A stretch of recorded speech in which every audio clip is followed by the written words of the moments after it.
Octavio's puppet show's about to start at any minute.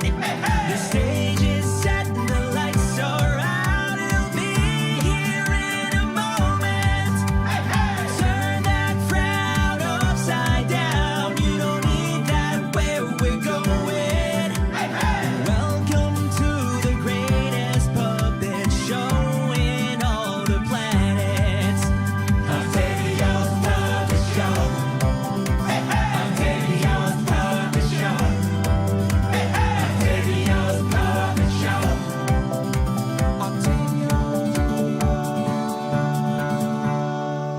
puppet show.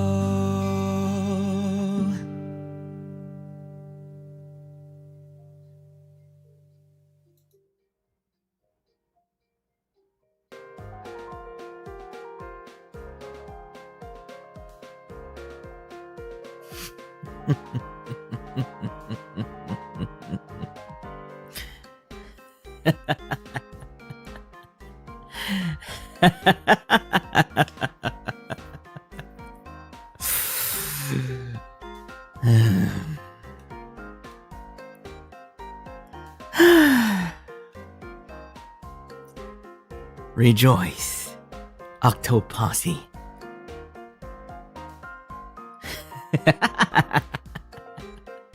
For there is a clear winner to the war that is the NPC Stream Championship in Holostars EN.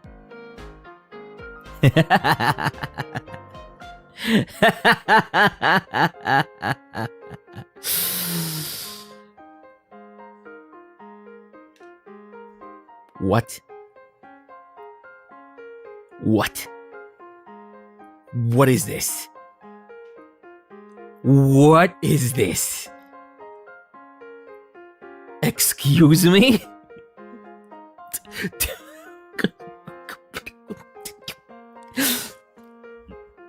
I was about to go on a 30-minute rant as to why I am the NPC champion. Gibby, you're not even supposed to be awake! How are you awake right now? What? Gibby, go to sleep. Stop. Stop. Stop. No. Stop. No. Let's go back. Rewind.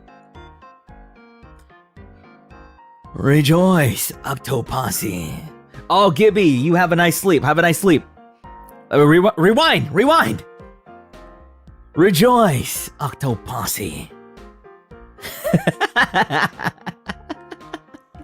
damn it. I was not expecting the Gibby plot twist. But welcome to the crowning ceremony of the current, reigning, and forever will be NPC Stream Champion in Holostars EN. I suggest to anybody in Holostars EN to not even attempt to do an NPC stream in the near future. First, why? Because it's cringe. And second, because there's no beating this guy right here in front of me.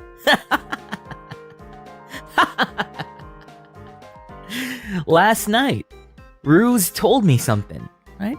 He told me, nah, people are expecting me to beat Octavio's NPC stream. But I can't. He said that outright. So, I already knew the result of today's battle. I already knew from yesterday. So, Octoposse, be proud of your puppeteer. Of your puppeteer-sama. Left and right for this whole week, I have been puppeteering people all over the place. I've been puppeteering really hard. Everybody all around me just falling in place where I need all of them to be at any point in time. Puppeteered Ruse into challenging me, even saying F you, Octavio, on his stream schedule. And you see what happened? He lost. In the end, he lost. Sure, he made a lot of money. So he basically also won, but he lost in the length category. He lost in the quantity category. Now, here's the other thing. Ruse, I replied to Ruse. I said, "Good job, loser." And he replied to me. It was like, "I'm here to burn bright, not to burn long," or something like that. Now, here's the thing. I burned bright as well. I burned bright for 4 hours and 30 minutes. I burned so much for 4 hours and 30 minutes. So, I win also in quality. Though, to be fair, his assets were really freaking cool. Obsidian Ruse, Azure Ruse, Citrine Ruse, bruh. Props to Crimson Ruse, right? Props to Ruse. Also, props to Gerard T. Rexford. You know, we're not freaking gloaters in here. We're not trying to boast in here. You know, because we're the king. We are on top of this mountain that is called the NPC Stream Mountain. Also, Bettle. Good job, Bettle, for the weird NPC broken thing. Bettle, good job. Gold Bullet, you need to sleep. Go back to sleep. But to all the Octoposse in here, how fast can you chat? Let me see who is in chat right now. Let's see. 10 Mato, hello. Laura Kate, what's going on? Welcome. Jinx 2, hello. Juice, what's up? Mariak, hello. 9, Ashin Carlos, how are you? What's going on? Eris, hello. Namers, what's going on? Jenny, you're killing me. RG Yuki, hello. 3 more. Be the cat. Bzz. Hello to you. Fernanda Sama, hi. One more. Maki boy. Welcome to the stream. But let me introduce myself. I am Octavio, the opulent octatonic operatic puppeteer, bounty hunter, unit armors of Holostars English. My name starts with an O and ends with an O. My name is Octavio. Also, thank you so much, Trixie, for the supa. Thank you, Teleshina, for the 5 gifted. What? Debussy Teleshina, thank you for the 5 gifted. And Hajime, Eternal NPC Stream Championship. Octavio, let's go. Champion, thank you. Omen, thank you. Pagbigyan ng Cringe King. Hey, Trixie, thank you for your self-imposed batsu on Twitter. For those who don't know, Trixie here had a friggin' self-imposed batsu going on. So go to their account on Twitter and check out all the things that she posted and enjoy. Because I definitely did. Yeah, I definitely did enjoy it. My head is like really freaking big right now. Big head! I have a really big head. You know what?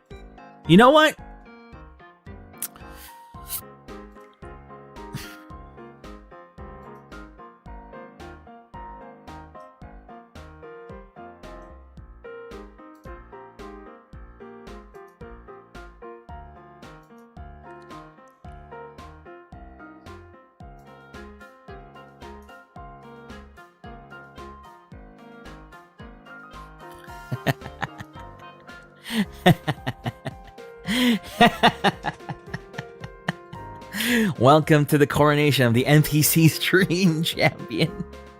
The king is in front of you right now. The champion, the king. Kneel! My puppets, kneel! Kneel! Thank you. Thank you for the asset. I mean, the asset wasn't made for me. I just found it on Twitter. The link is in the description. Did I put the name? I didn't put the crown asset yet, but it's in there in the description. I didn't want to spoil that there's gonna be a crown. Kneel! All right, but how's it going, Octoposse? Hope you're doing great today. I am definitely doing great. I've done great this whole week, actually. Even if I stream, even if me and Flayon stream for like 6 hours, 5 to 6 hours. Yeah, that was super fun. Cherry on top for inspiration. What? It's actually obvious. You're so short to have to kneel, unfortunately, so we can have a proper conversation. Shut up! Wala nang space, kaya nakatayo. What the heck? Laying down No, kneel! I don't kneel for cringe kings. That's who you're supposed to kneel to. The cringiest ones. The ones that embrace the cringe. You know? Those are the guys you need to look up to. Because cringe is a fact of life. You need to embrace it. Justice for Kaguya shutting up now. I am cooking something. I have all the inspirations I need. What? You're cooking something? Enjoy your cooking. Can't wait to take a sniffer of what you're cooking. Why is your mic not facing you? That's your mic, Octoposse. It's pointed toward chat. That's yours.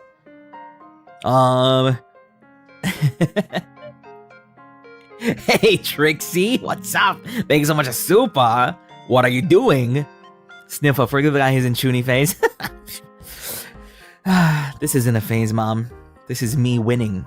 My boy winning phase. Boy winner. Over and over this week. I also puppeteered Flayon earlier as well. But we're gonna talk about that later. Who else did I puppeteer this week? Let's see. Who else did I puppeteer? I puppeteered the words on stream thing, right?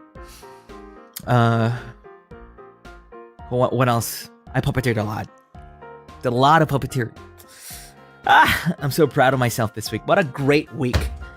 What a great week, right? Have fun, guys. Going back to my slumber. 60k near. I'm ready for the voice tweet. Yeah! BGC Konyo tweet. I found it. Also, Burb, you have a good sleep, okay? Have a good sleep. Thank you for flustered Flay. I have a place to put my strings. Yes. I found the weakness. I found the weakness in the freaking veil. The veil that is Machina X Flayon. Pasample BGC Konya. We'll see. 60k. Tell your friends to come, to arriveth, and we shall do it. I mean, it's a pretty simple BGC Konya voice tweet. It's all right.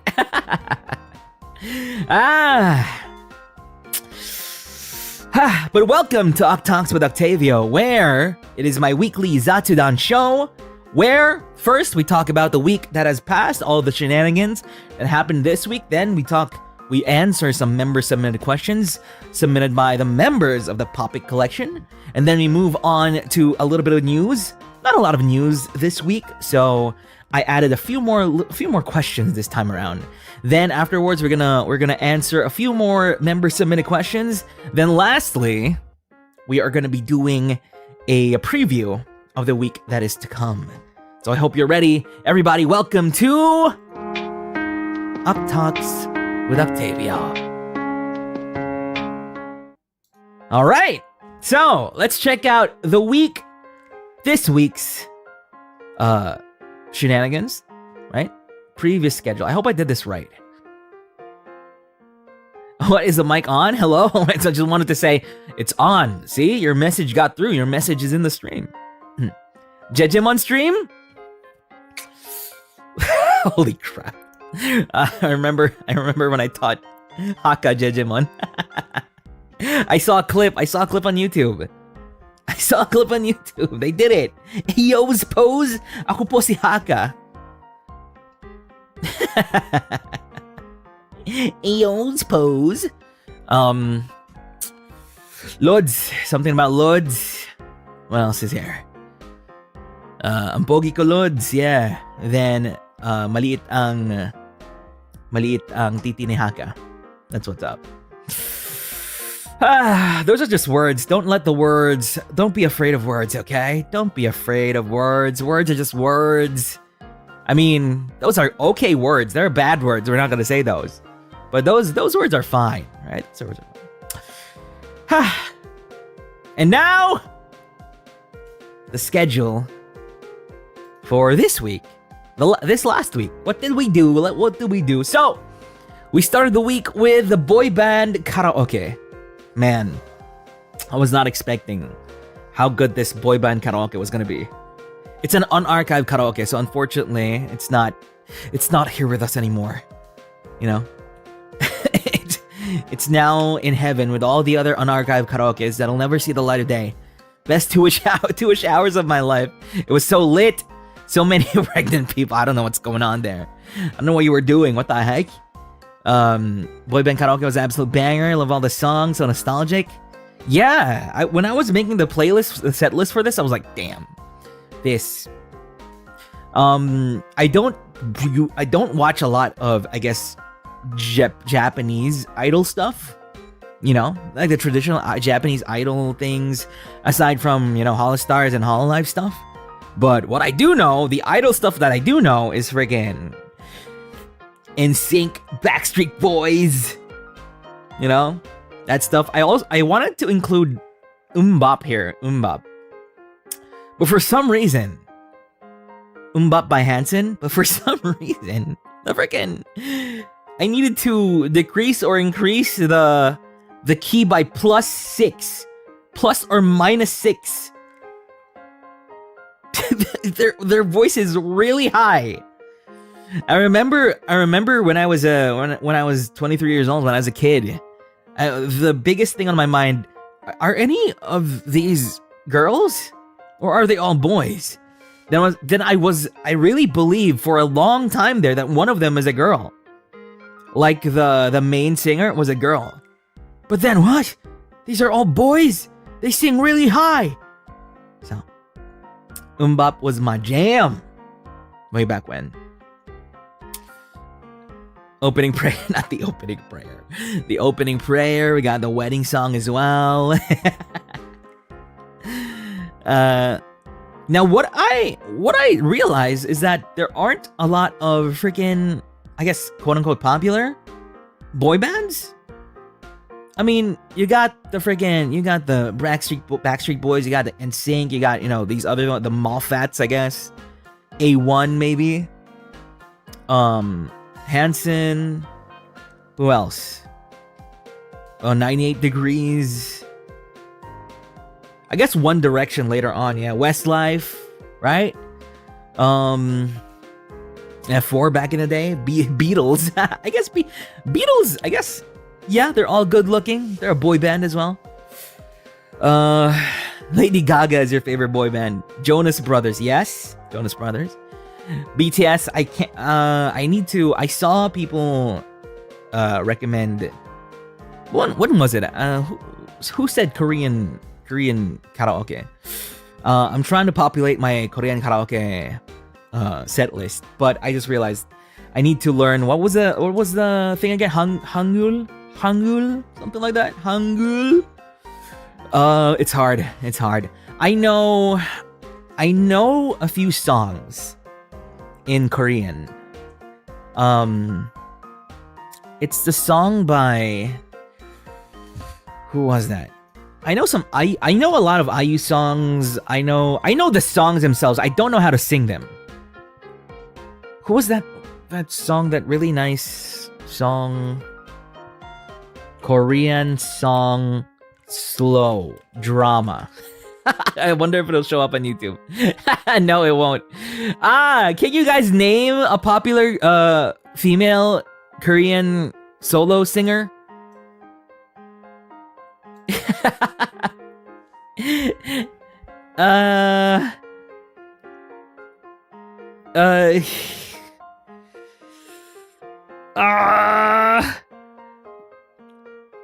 I don't see the name. Someone, I think, Taeyeon?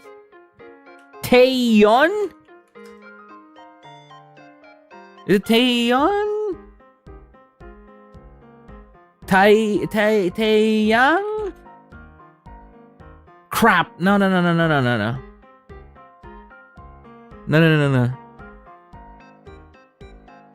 How do I? Ooh. Let me check Hyolyn. No.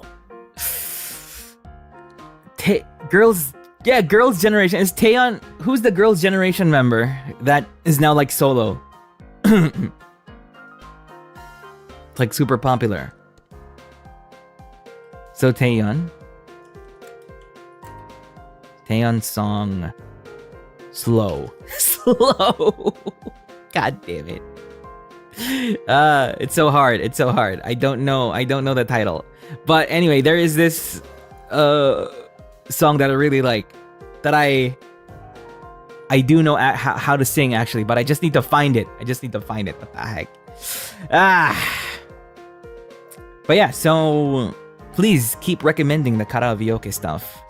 The thing I love about Jungkook is that his recent songs are like in English. Taeyeon Fine? Or it's like what was that? Crash Landing on You song? Was it a Crash Landing on You song? No, that's the IU song, right? What song was it? Hotel de Luna song? Hotel de Luna theme song? A poem titled You! That's what's up! I love that song. Let me take a little listen to it. I am sure you guys won't be able to hear it.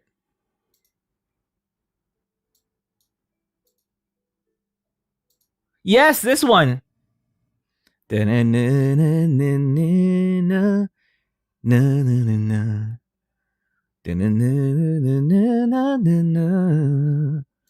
one, right?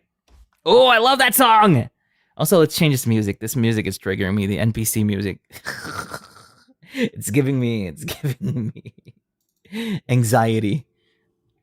There we go. I love that song. I actually practiced that song before. So yeah. So I do want to do a Korean karaoke, but also I do want to do a Valentine's karaoke. I think my next karaoke will be a Valentine's karaoke. So I'm trying to look for some love songs. So if you guys know any love songs as well, karaoke, hashtag karaoke. Wait, also I saw Juice. Some of the songs requested in karaoke are JPN releases of K-pop idols. If that helps, yeah, Korean is hard to pronounce. Yeah. We'll see.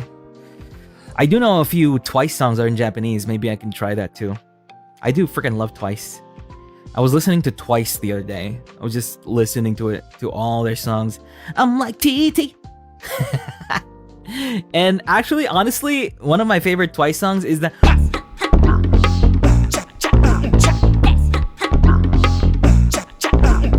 I can't sing it. I'm not gonna sing it.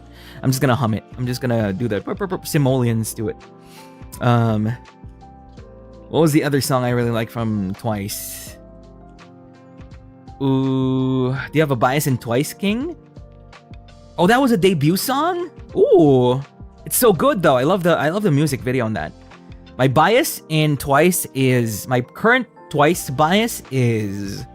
Wait, let me check out the members. I need to get this right. I need to get all my Korean stuff right.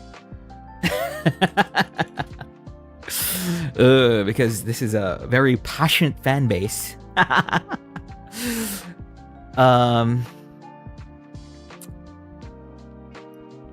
It's Sana.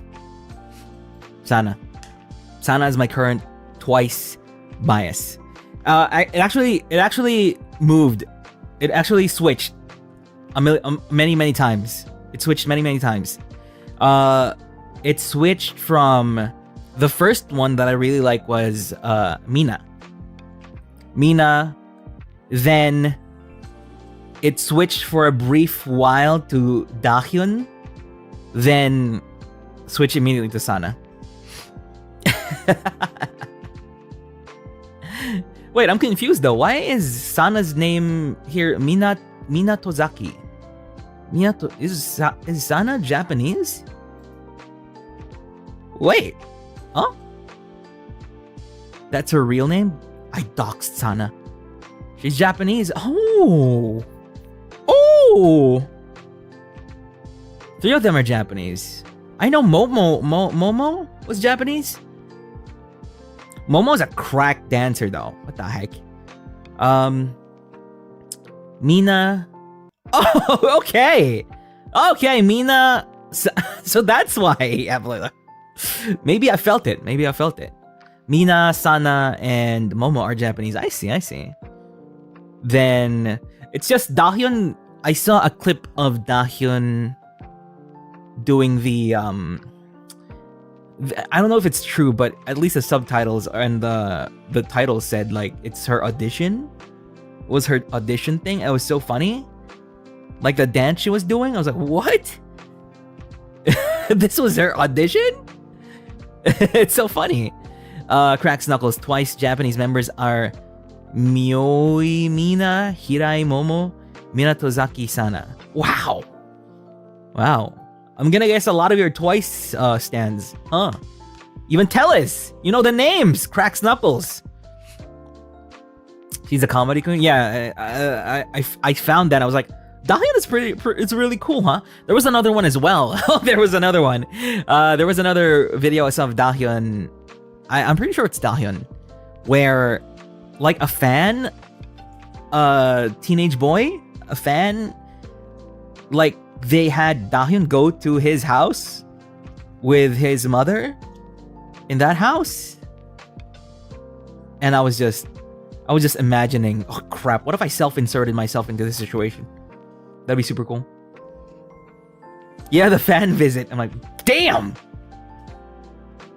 I use my powers of empathy and I put myself into the shoes of the little boy. And I was like, this is so cool! This is so cool!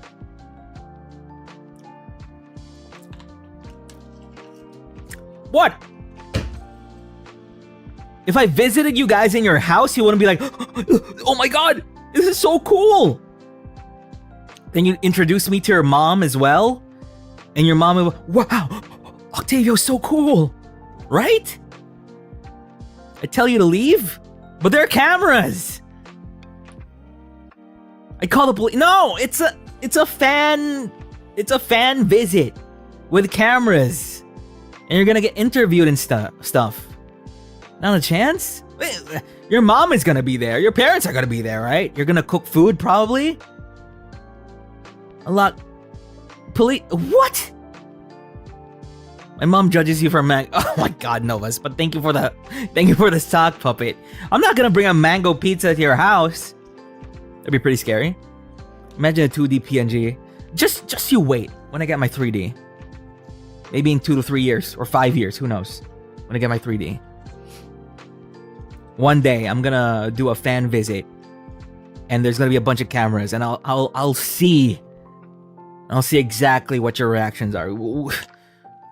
I'm recording all of these responses in my brain. Everybody's like, no, go back to the police, leave. Huh. We'll see. Pass. We'll see.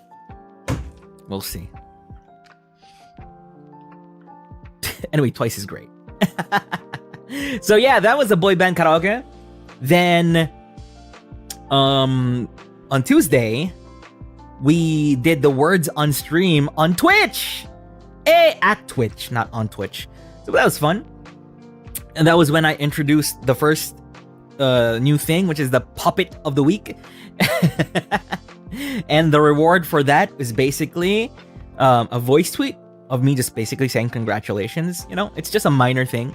Congratulations. Then you got a little spot in the place here. Yeah, you got a little spot here. There we go. Your name is right there. So if you won, so weekly, not really weekly, maybe every other week, we're gonna do a Twitch stream, and then it's gonna involve you guys, and you're gonna fight for a congratulatory voice tweet or something. I don't know. Maybe the rewards can change, you know, because maybe some people are like, "What? Congratulatory voice tweet? Whatever." But at least this is pretty cool, right? At least this thing, this is pretty cool. You see your name here for a full week, right?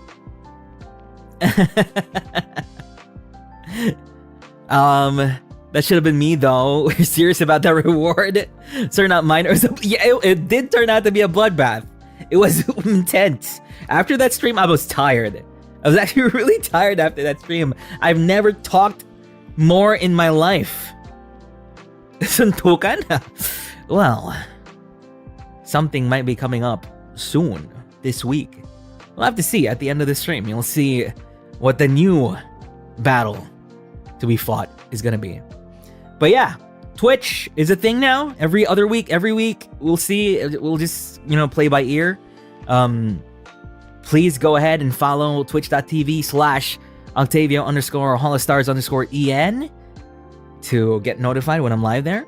It's like being best. Yeah, that's exactly what inspired it. Employee of the week. Nice employee of the week like poster. Yeah. You talked? We didn't notice. What? What are you talking about? Talked what? Oh! Yeah! Oh my god! You guys...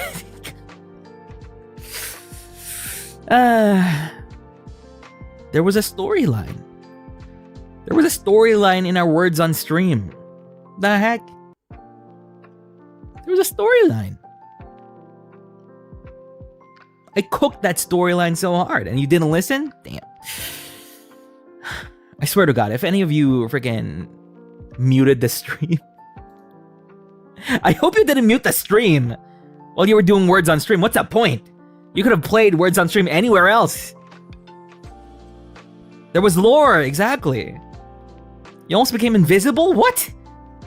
The Fall of King... See? Nova's knows what's up. The Fall of King Octavio. Can we get a TLDR of the story? I mean... in the third round, there was our kingdom, the Holy Kingdom of Octavio, was being invaded by the barbaric empire of Crimson Ruse. You know? And so, whenever they'd invade, we'd battle back with words. Right?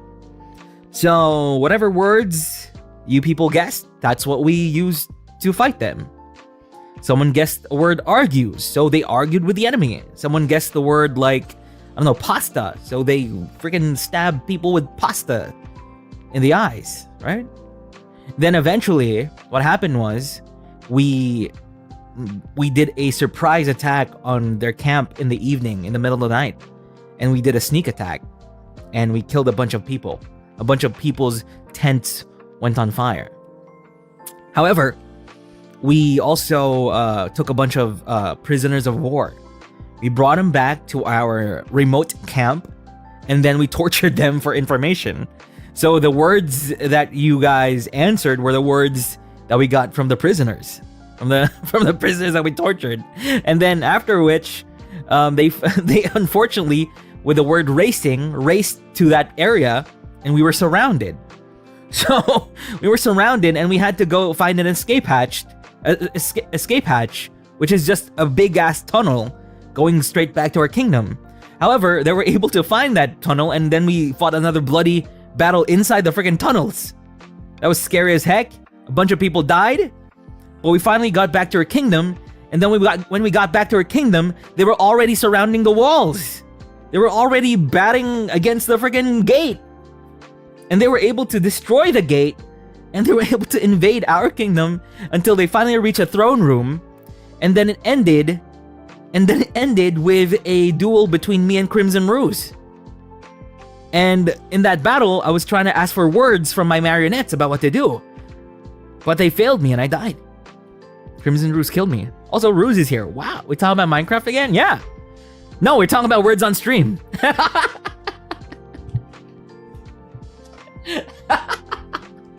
That's a crazy thing. We're talking about words on stream.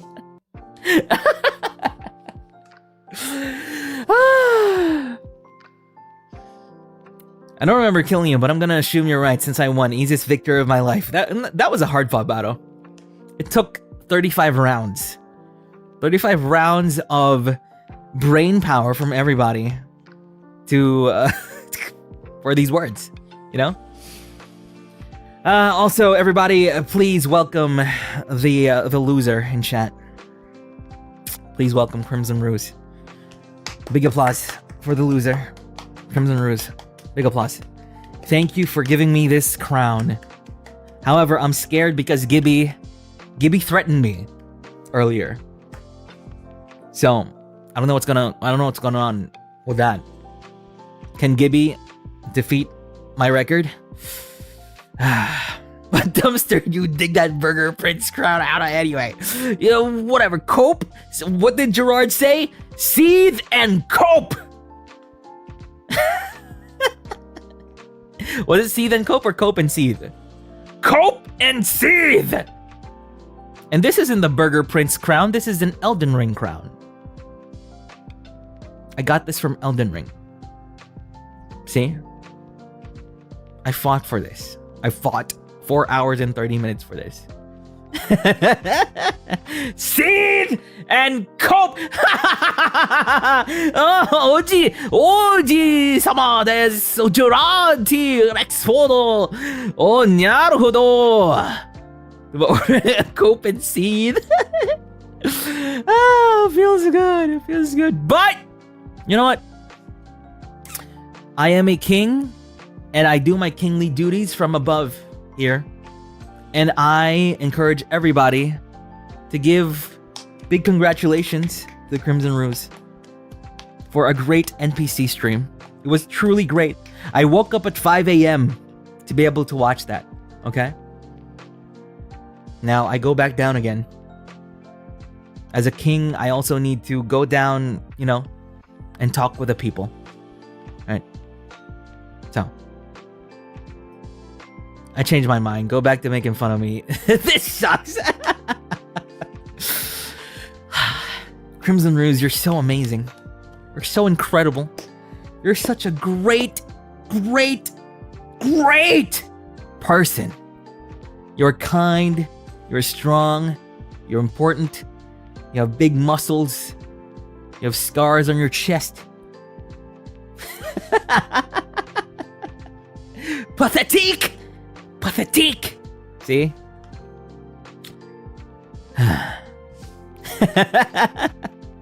Say goodbye to Ruth. Good job, good job. Great job. Okay, so then in the evening, we did our Merryweather Among Us collab, where, honestly, I went back to this stream. At the end of this stream, I was a bit disappointed, yeah, because I wasn't able to do anything for like the second half of the stream, but I went back to it. And I went back to the parts in the beginning where it was very serious, and I remembered all the freaking I was sweating. My heart was pounding. I remember the moments where I was like, okay, it's time for me to talk. It's time for me to talk. For what it's worth, you know, Nick was with me at this point in time, so I can vouch for Nick, and I think he's not the imposter. And I'm like, did they listen to me? Did they listen? I hope they listened to me. Right? It was great. It was great. Yeah. The Kalimba arc as well. The Kalimba arc. Where I was like, doing tasks as a ghost? Hell no, they killed me. And there was like, you were not muted, you motherfucker. And then there was another guy, Kingu. Kingu was like, you're not muted. So it was fun. It was fun. I think what happened at the end there was mostly just, it was already past midnight. I was really sleepy. And I was like, I was so sleepy. But thank you once again to Merryweather for the invite to the collab. Thank you so much. And also happy birthday to Merryweather. If you see Merryweather on Twitter, they had a birthday yesterday, I think, or on Friday, last Friday. So, or check his birthday tweets or whatever and greet him a happy birthday, right? Merryweather's great because he keeps inviting us, and I think that's super cool of him, you know, because we're new here, literally babies, 2 to 3 months, 2 months, 2 to 3 months, yeah. So it's cool that, you know, Merryweather and all of them, they've been doing this for a while now. Even if their company's new, Astraline, it's great to be invited by them, right? Speaking of new, have you seen the new boys from that First Stage production company, Avalon? They look really cool. Like super cool. And I found out earlier, I listened to their group song earlier. and I found out they're all singers. What the heck? They're all singers. They're all cracked at singing. So, I haven't checked out their debuts yet. I haven't checked have they streamed yet? I don't know. But maybe we could sing together in the future. I don't know. We'll see if they wanna. But I do want to sing with them. And they're all singers. That's crazy. That's crazy, right? Goddamn. So yeah. The next is the next day we canceled the Chocobo GP stream because I messed up with the timelines time zones, unfortunately, right? But we're gonna reschedule that soon. Then Thursday was a karaoke rebroadcast. I was so surprised. There were so many people still here in the freaking karaoke rebroadcast. Yeah, and Gibby told me to record lines for the soundboard that he was gonna do.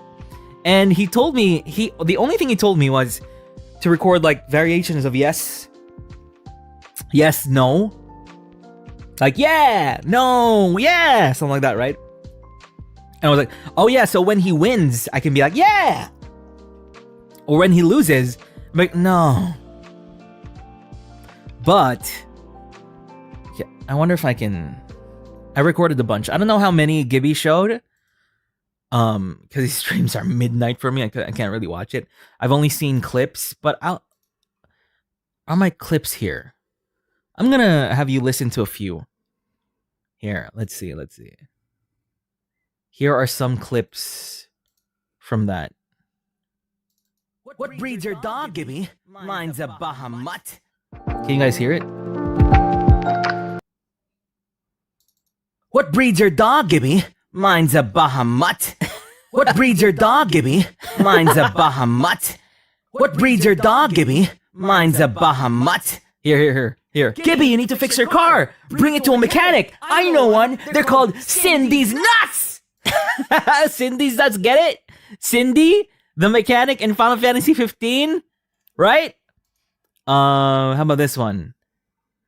Don't feel so Phoenix down, Gibby. You'll get him next time. What breeds your dog, Gibby? Don't feel so Phoenix down, Gibby. You'll get him next time. This is the funny one. I love this one. Just a random one. FF7 perms, please? What breeds your dog? You don't need a soundboard for that. I can just say that anytime. FF7 perms, please? Then there's this one as well. It got an echo? Oh, crap. Okay. You need to learn how to race better, Gibby.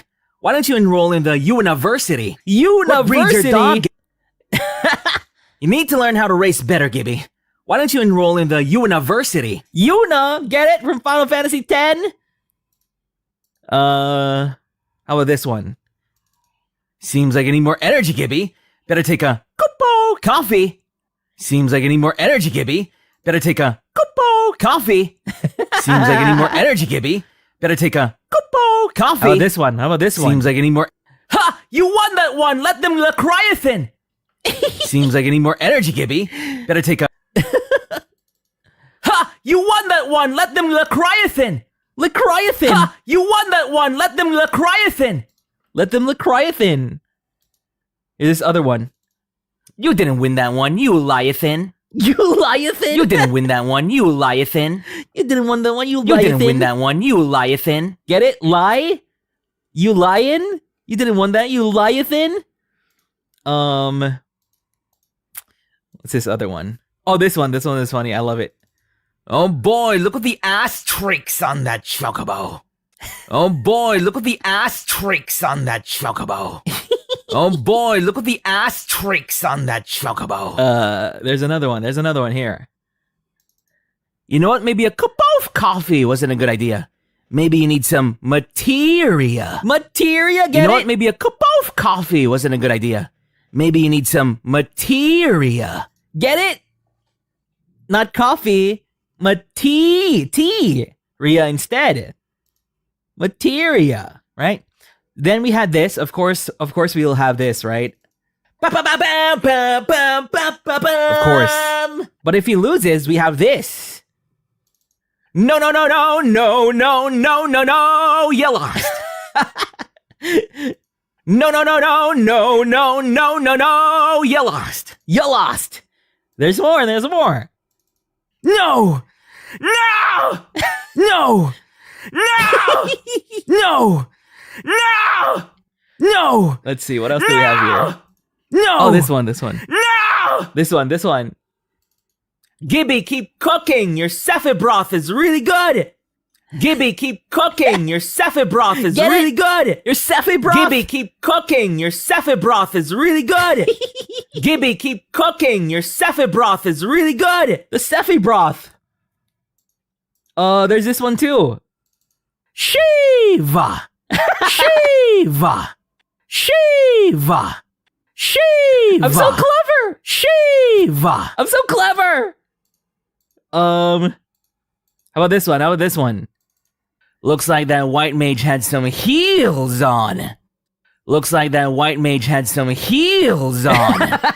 Looks like that white mage had some heels Get on. it? Heels? As in heels, like white mage because of the cure, the heels, right? Heels on. Oh, this is a great one. Ha ha ha ha ha ha ha ha! Ha ha ha ha ha ha ha ha! Wait, I need to up the body 1 second. Ha ha ha ha ha ha! Ha ha ha ha ha ha ha ha! Ha ha ha ha ha ha ha ha! Ha ha ha ha ha ha ha ha! Ha ha ha ha ha ha ha ha! Ha ha ha ha ha ha ha ha! Ha ha ha ha ha ha ha ha! Ha ha ha ha ha ha ha ha! Ha ha ha ha ha ha ha ha! Ha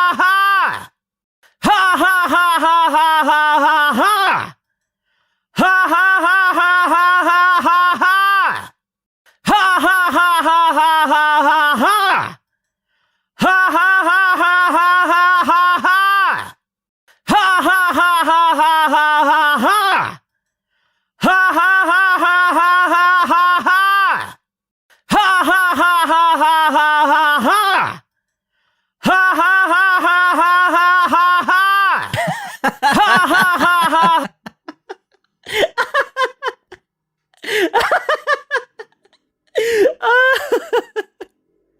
Here's more. Here's more. Here's more. You want to smoke? Here's a Marlboro. Ha ha ha ha No, no, ha stop ha, it with the ha. You want to smoke? Here's a Marlboro. You Get want it? to smoke? Here's a Marlboro. Not sponsored. Not sponsored. Hey, Juice, thank you for the super. Oh, also Tellis, thank you for the super as well. Trixie, thank you for the super. Oh, here's another one. Here's another one. We like big butts and we cannot lie. Butts, the Final Fantasy V character. We like big butts and we cannot lie. Butts, the Final Fantasy Get V it? character. The Final We Fantasy like V big main butts character and we named cannot Butts. lie. Butts, the Final Fantasy V character. This is just silly. This one. This is just silly. We're not Choco Bros here. We're Choco enemies. We're not Choco Bros here. We're Choco enemies. Oh, there's another one. There's another one. You won, Gibby. That's Choco Boogie. You won, Choco Gibby. That's Boogie. Choco Boogie. What else is here? What else is here? Hey Sarah, woke up excited to open the stream. Says I missed so many these days. Now I kind of regret why I'm Welcome back. Welcome back. Thank you for the super. Oh, this one. Yeah! Yeah! Yeah! Yeah! Yeah! And I guess this is the last one. Oh my god! The character's from the dark side! That's Kate Sith! Oh my god! Kate The character's Sith? from the dark side! Get it? That's Kate Sith! Oh my god! The character's from the dark side! That's Kate Sith! Get it, Kate Sith? Get she? Ah! Suck it, Choco Bro! Ah! Suck it, Choco Bro! There's another one here. Sheesh! Shish kebab! Sheesh! Shish kebab! Sheesh! Shish kebab! Sheesh! Shish kebab! Sheesh. Shish kebab! Sheesh. How about this one? Yes! Yes! Yes! Yes! Yes! Yes! Okay, let me hit you one last time with the haha. I know you guys need that hit. I know you guys need that hit. Where is it? Where is it? One last laugh. Ha ha ha ha ha ha ha ha! Ha ha ha ha ha ha ha ha! Ha ha ha ha ha ha! Okay, we're done. We're done. But basically, I recorded sorry. I recorded what do you call this? 32 lines. 32 lines. And Gibby has it all. Maybe I should record more. I'll probably record more for Gibby. Maybe he'll use it like in a future Final Fantasy 14 stream or something. That's more than enough. Longest almost 10 minutes. That was 10 minutes? The heck? Okay. All right, moving on. Friday did a lot of recording stuff. Pretty cool. Then Saturday was our Armis collab. What the heck did we collab on this week?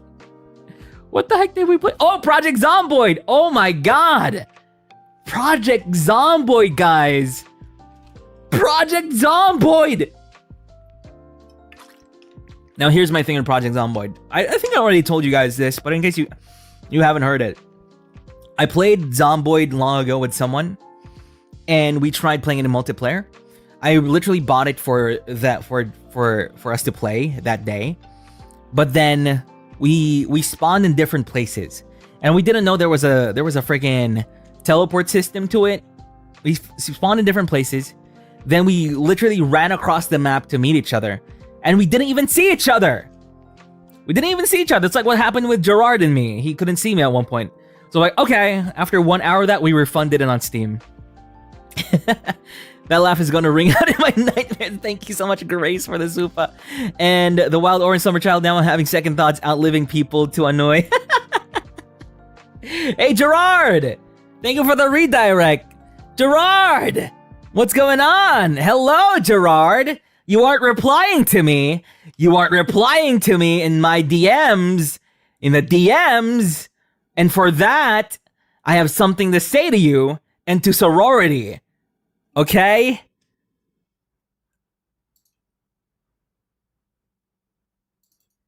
Ha ha ha ha ha ha ha ha! Ha ha ha ha ha ha ha ha!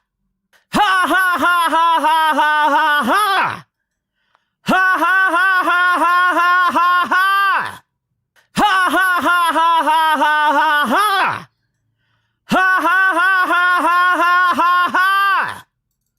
Oh boy, look at the asterisks on that chocobo. Oh boy, look at the asterisks on that chocobo. Oh boy, look at the asterisks on that chocobo.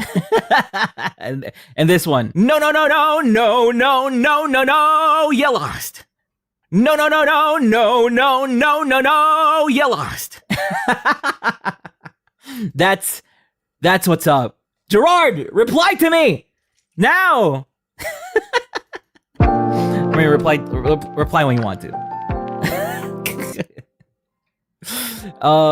Get out before it's too late. He dies of cringe. That's what you get. That's what you get for not replying to me. That's what you get. But sorority, I hope you had a great stream with Gerard. I don't know what you did. I think it's a membership? I think it was a membership. But yeah, thank you for the redirect, Joanna. Also, thank you for the 5 gifted. Hajime, thank you so much. I knew you liked the fake Titus laugh. I knew you love it. I know you love it. Also, Gerard. God damn it. So here's the thing. I messaged Gerard with a question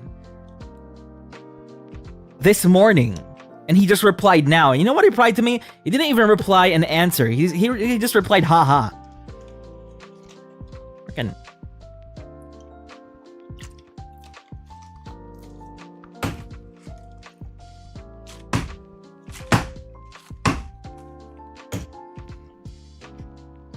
That's my Barney plushie that I just beat.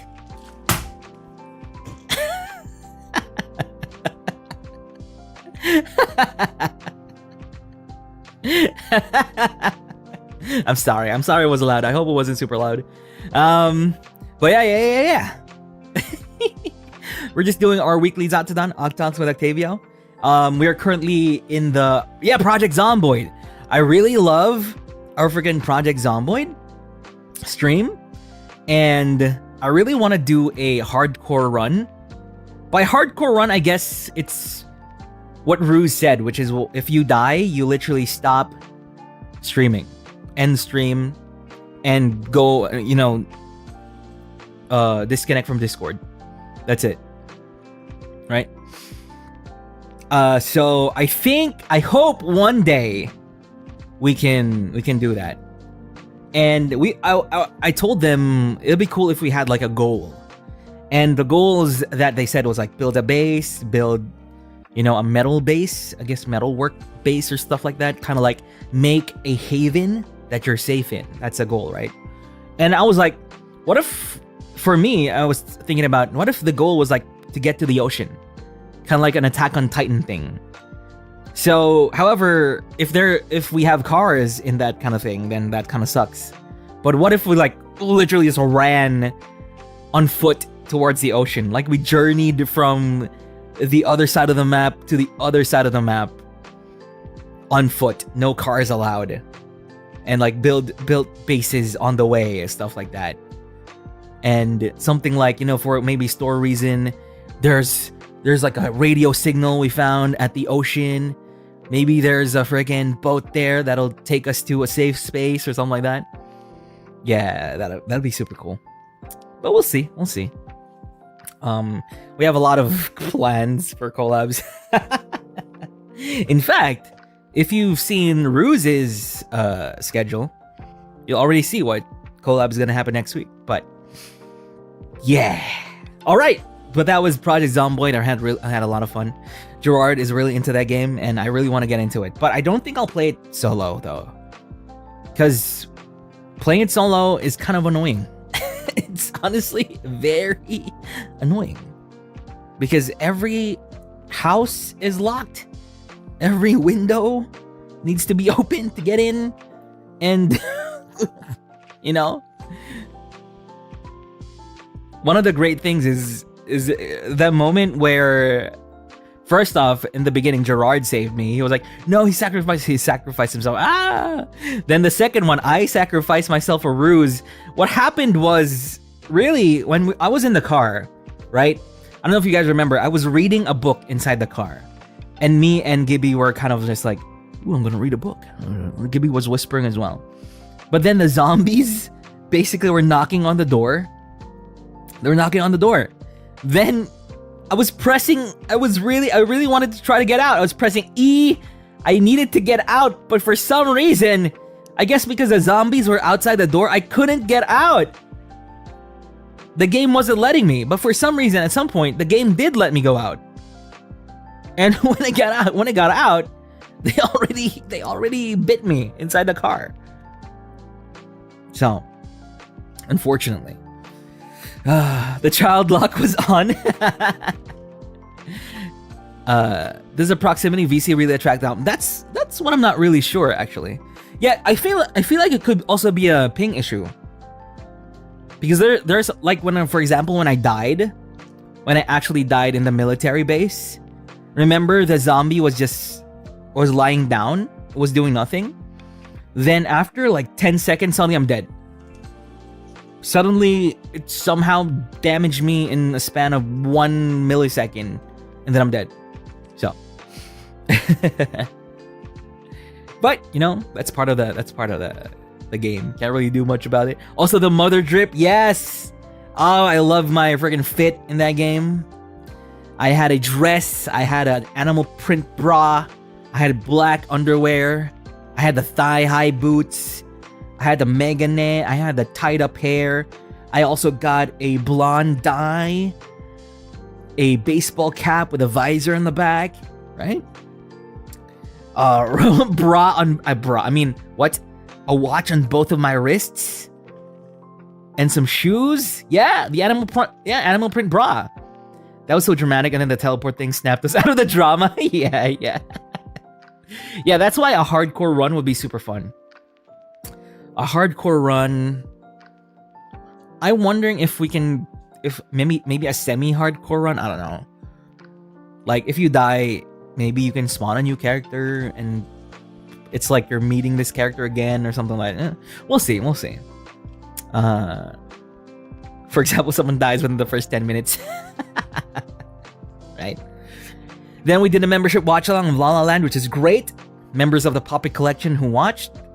That was a really fun stream. Ryan Gosling simping stream. And for those who weren't able to join, and you can watch it on your own time. You can just go to the videos and see the membership exclusive video.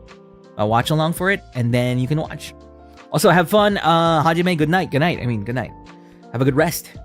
So you can watch that for any members who weren't there. Then this morning, Fata Moru with Flayon.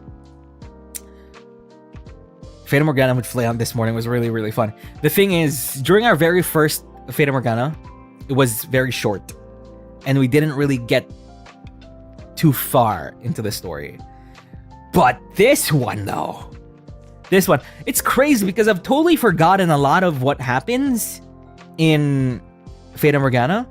So experiencing it earlier was so fun. And you know what? You know what you didn't see? You know what you didn't hear? What you didn't hear? While I was voice acting my parts, Flayon would mute himself.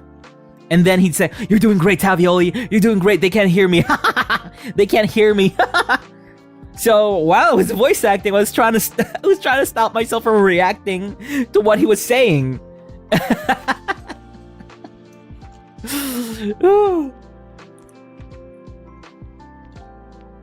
Or like I was voice acting, right? Then he'd mute the mic. Then I'm gonna go eat. I'm gonna go eat. And then I hear him munching on the chips. I'm like, I need to not suddenly react to that. I need to keep the freaking immersion going. One thing I'm not super comfortable with yet. I mean, I'm not comfortable in general with voice acting. But one thing I am sure I'm not comfortable with is the screaming parts. The screaming parts, Flayon is just really good with the screaming parts. What the heck? I don't know how he does it.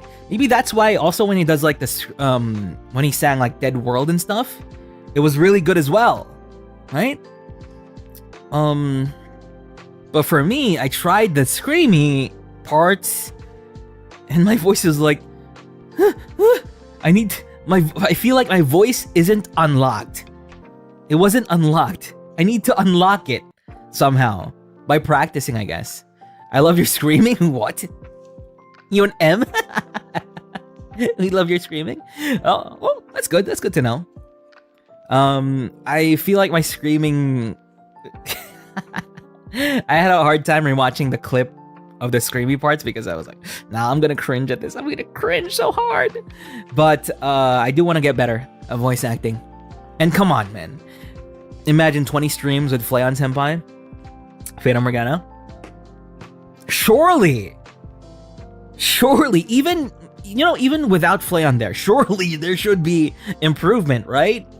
But the great thing is Flayon is there, so I have some kind of direction or some kind of, even if he's not like being all full voice director and stuff, even just his little feedbacks definitely help, right? You did great. Thank you. I had a lot of fun.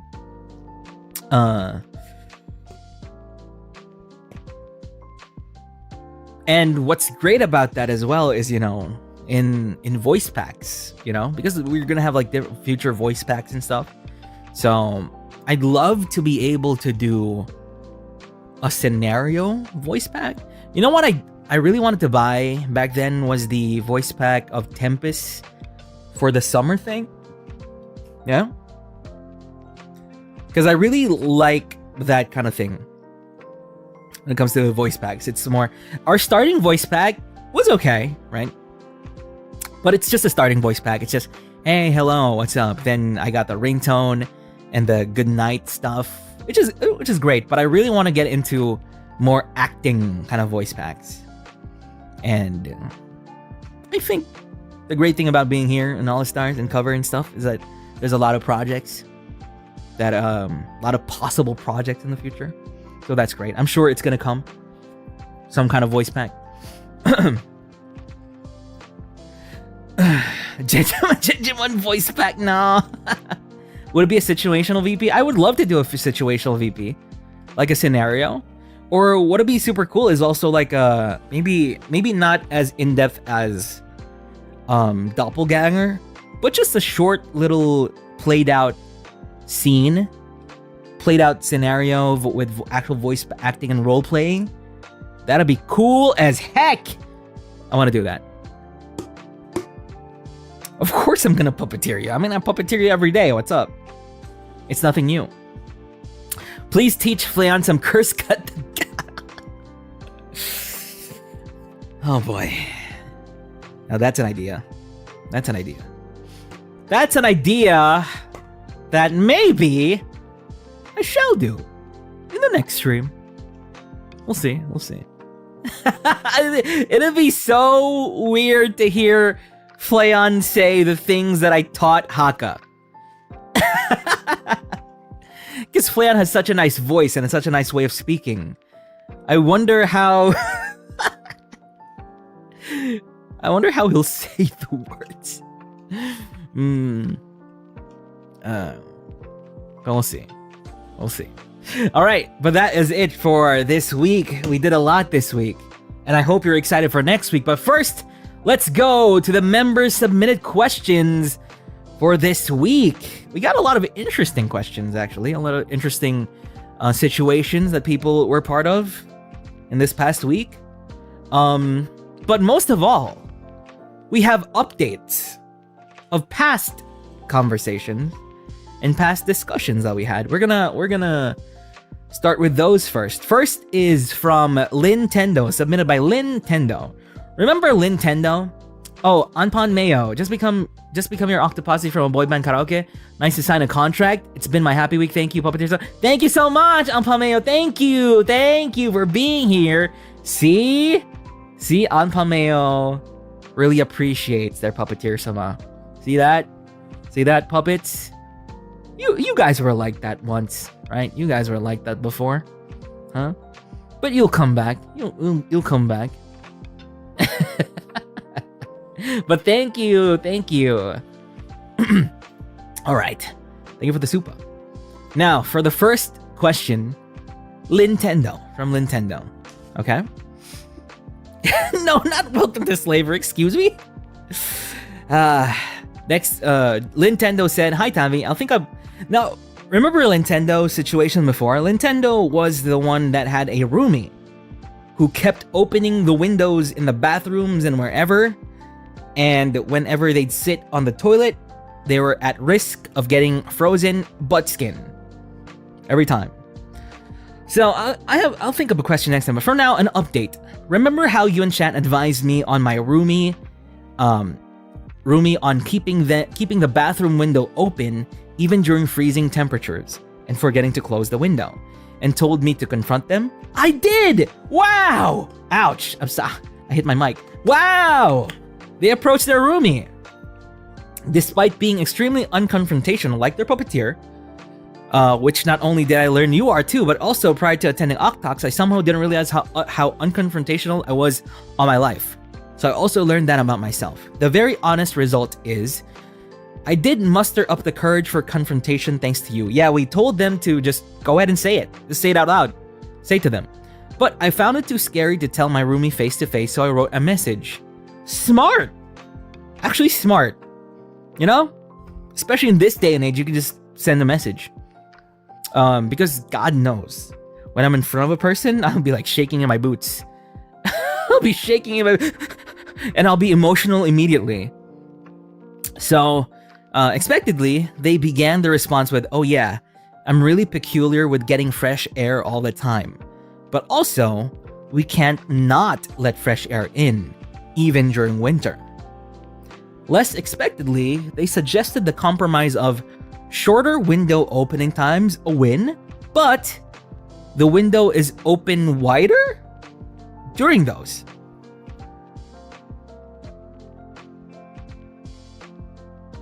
Okay. I have no idea how good that compromise is, but at that point I was just happy my roomie didn't think I'm an idiot And so I just didn't argue with that. I guess it is better now, so thank you for your advice, even though you said you wouldn't be able to follow it.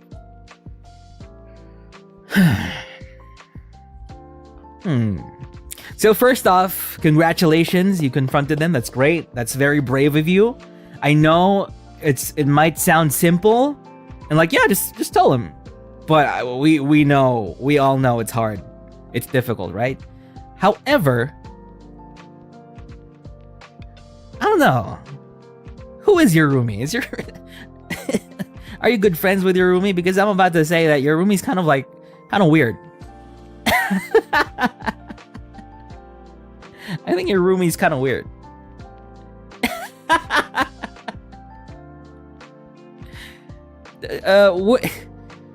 It's okay, shorter window opening times, but the window is open wider during. Okay.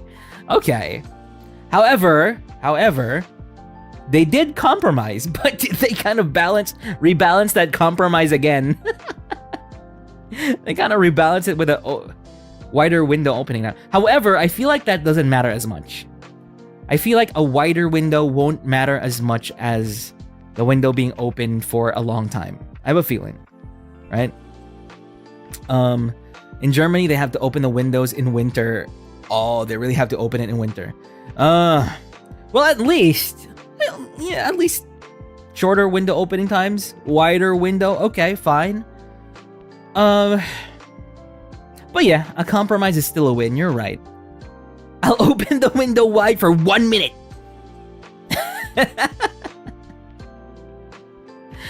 Yeah, for fresh air, but not too long if during winter.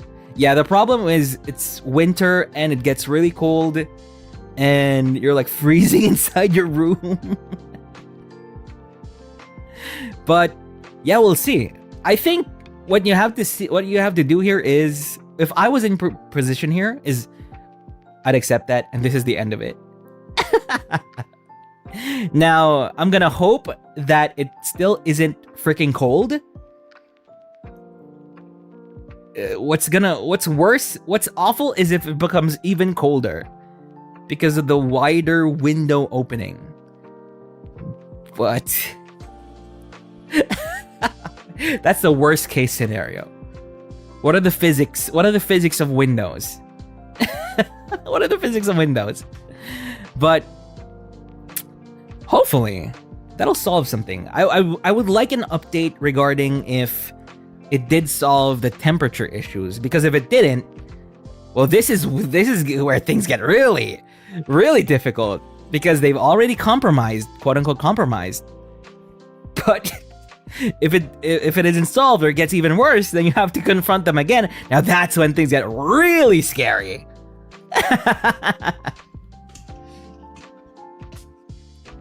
Put 2 heaters on the windowsill. Just edge it closer over time. True.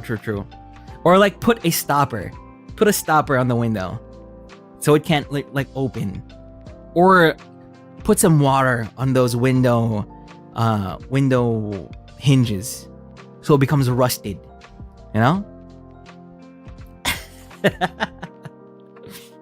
Yeah, second confrontation is worse. Hopefully this solves the problem. But that was a great update though. I'm happy that Nintendo was able to confront their roommate. Not a lot of people can do that. It's hard. And they were able to come to a quote-unquote compromise. So we'll see. We'll see. Maybe next week Nintendo has another update. There wasn't really a question here. They just wanted to tell us what happened. So, claps overall for our puppet Nintendo. Tavi with the indirect solutions again, yeah. A second confrontation makes me feel like true. But we need an update. If it worked. Surely a week past, we'll get an update. Okay. Now we have another update. And this time it was submitted by Kangkong. Hi, Kuya Tavi and Octopasi. This is a follow-up X question. Lol.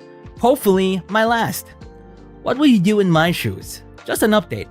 After the birthday gift debacle. No, so if you weren't there, Kangkong's issue was they had an ex, right? They had an ex. And when they broke up, it was amicable, I guess. But since then, they haven't really talked, haven't communicated, haven't contacted, nothing, completely nothing. Then out of the blue, during Christmas, the ex sent her a gift. The Ori game on Switch. And Kangkong was asking before if they should reply back, if they should, like, oh, thank you. Yeah, during their birthday. If they should reply back to that guy. And collectively, we're like, nope. You don't have to do anything. Also, Asai, thank you for joining us. You have a good rest of your day. Now, so Kangkong, I guess, didn't do anything and just played the game. Ori, which is a great game, right? Now, here's the update. After the birthday gift debacle, I never sent a message to my ex nor received a message from them. Radio silent. But the Taylor Swift concert is coming soon. Yep, I bought Taylor Swift tickets with them before we broke up. You bought Taylor Swift tickets with them. Okay. This is where it gets complicated. The tickets are my account, but they are seated together and we individually paid for them. It was hell trying to secure those tickets, and I've already rebooked my accommodation and departure flight to cut the trip shorter. But I still have to rebook my arrival flight to avoid getting picked up at the airport. But anyway, no, I will not be giving up my ticket. And yes, I know they will be in the country of said concert, but I feel uncomfortable going with them now. I really can't imagine any good solutions to go from here. So what would you do in my shoes? Crap. Now this is a situation. This is a situation. Why are you always in these kinds of situations? Wait, did you say here you guys bought it together? Did you share in the buying of the ticket? It gets a bit complicated just because both of you spent money on it. But who is the bigger Taylor Swift fan? Is it you or him? Did you buy the tickets to go to Taylor Swift for you? For both of you? Or for him?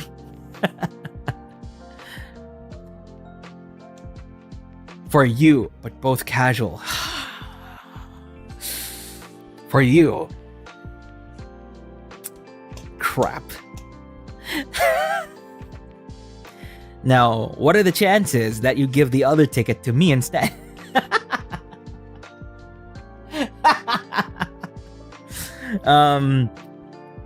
That's a problem because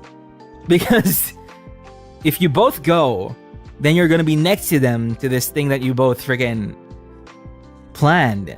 Yeah, just give it to me. Give it to me. Send it to cover. It's on YouTube. It's in the description below. Just send it to me. You'll just show up there and you'll see a freaking cardboard cutout of me there. Here's the thing.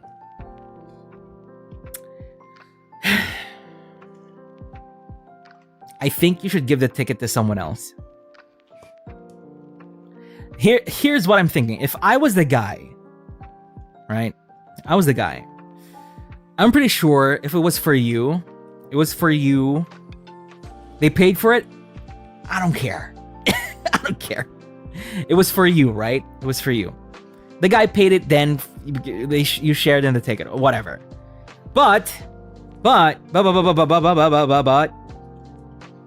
it was for you, and I don't think. Wait, does the guy even want to join you? Does the guy even want to join you? Now that you're broken up, what's going on here? Is he counting on that ticket to talk to you again? It's like,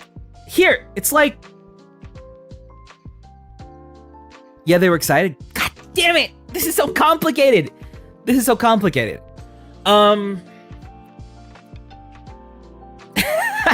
I'm thinking, here is what I do. I'd give the ticket to someone else. No. Shit! I need you. I think the sensible thing, the proper thing to do is to contact him and say, hey, you have a ticket. but I don't want to go with you anymore because we're broken up. Is that a thing? Get tailed to render judgment. It's not a good idea to sell the tickets to someone else when the other party also wants to go. Oh my god!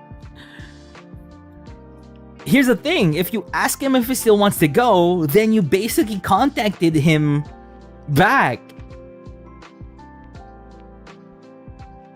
Bro. But this is from my perspective, right? This is from, if I was the guy, that ticket that we bought long ago is sunken cost. I'm not even gonna think about it anymore. I can't do anything about it.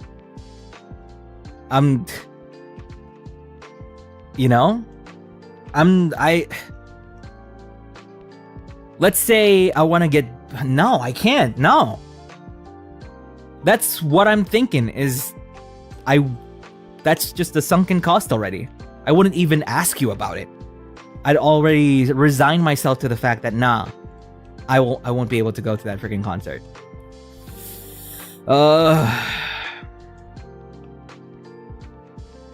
If you can, ask if you could switch seats. Oh man, it's a Taylor Swift concert. Oh boy. Send the money to him and go with another person. Ooh, that's a good thing too. That's a good thing too, I guess. Be a Giga Chat and go and make it look like you moved on with your life. Yeah, the other thing is just to just go. Without him. Don't even contact him. That's the other way. Don't contact him at all. Because, we've established that we're not going to contact him back. And just go. Right? Just enjoy the concert by yourself if you want to go. True. Now, here's where I think currently the ball is in his court. Right? The ball is in his court. I would like you to submit another question on OcTalks with Octavio. If he messages you close to the date and is like, Kangkong, remember that ticket we bought? Can I have it? Now that's the real problem. That's where the real problem arises. Because there is a reality where he's like me and is like, nope, nothing. There's nothing. I guess I'm not gonna watch the concert, or I'll need to buy a new ticket from a scalper or whatever if I really wanted to go, right? Girly boss your way through the concert, don't mind him, act like he's literally like nothing to you and have fun. If eventually what happens is he asks for the ticket that he paid for, then I think you don't have a choice if that happens. Just because his money is involved. Now, if you're willing to, I'd say tell them if they do contact you, assuming they do contact you, what if you say, look, we're not a thing anymore. It's gonna be awkward being next to you in this concert. So if you'd like, I will pay you this ticket and I'll just give you the money and this ticket is mine. I think that's what I do. Yeah.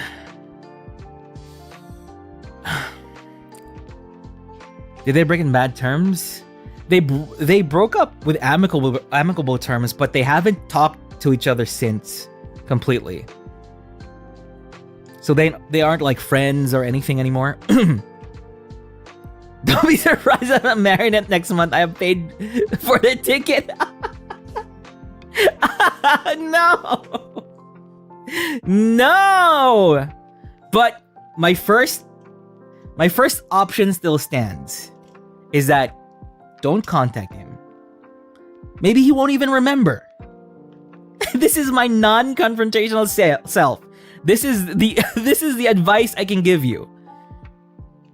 Wait. There is a chance that he'll just let it go.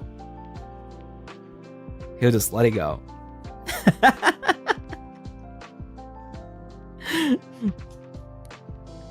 So ghost them, got it. No, if they do contact you, don't ghost them. But there's a chance that he won't.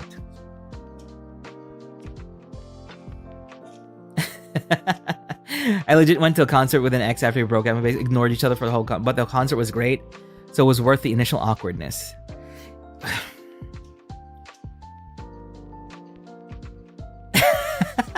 The thing is, Kangkong's ex in the previous OcTalks gave her a game during her birthday with a greeting, and it felt like he was trying to open up communications between them again.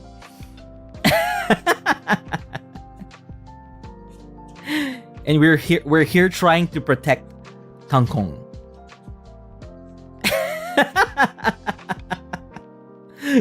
We're trying to protect Kangkong because Kangkong doesn't want anything to do with that guy anymore.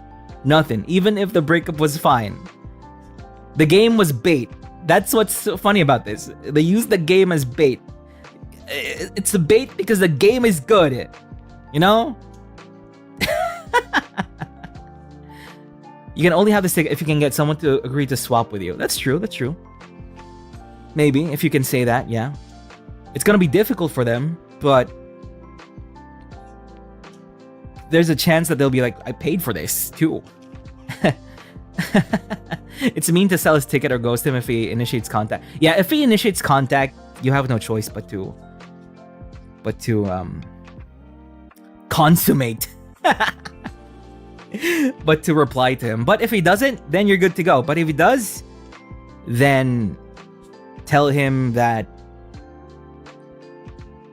he has a few choices. Either you can pay him the ticket, or he finds someone to swap with, or you just push through it. You just push through the concert with him next to you. You can do it. I mean, you can focus on Tay-Tay, right? But honestly, who was it that said that? Was it Tellez? It seems like the guy will do the moves on you during that time, and that might be annoying, and might create an uncomfortable situation for you. So if ever they do contact you, definitely do try and present him with those two other options first. Unfortunately, he paid for the ticket as well. Okay, so crossing fingers that he just forgets, or he just thinks, you know, that's done. It's Jover. That ticket, I don't care about it anymore. That's the best case scenario. Put an Octavio standee between you guys. Or give it to a puppet, an Octoposse. Or, you know, someone named Octavio of Holostars EN.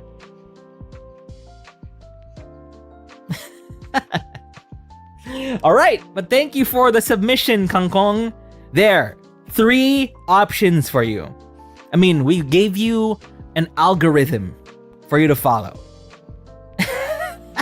There's an algorithm, so follow that algorithm and hopefully you'll be okay. Thank you all. I will update if something happens. But thank you for the super, Kangkong. Thank you for the submission. Thank you. But next one, because Kangkong called me Kuya Tavi. This next one was asked by Maria Makahia. How would you feel if Gerard randomly started referring to you as Kuya? Ew. Nope. Ew. I will leave Armis. Ew. Blech. Blech.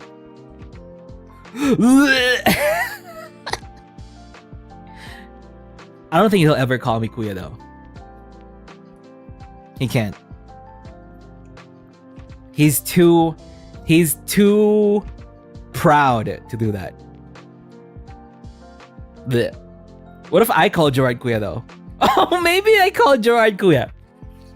I'd rather be called Ate. I'd rather be called Ate Tavi.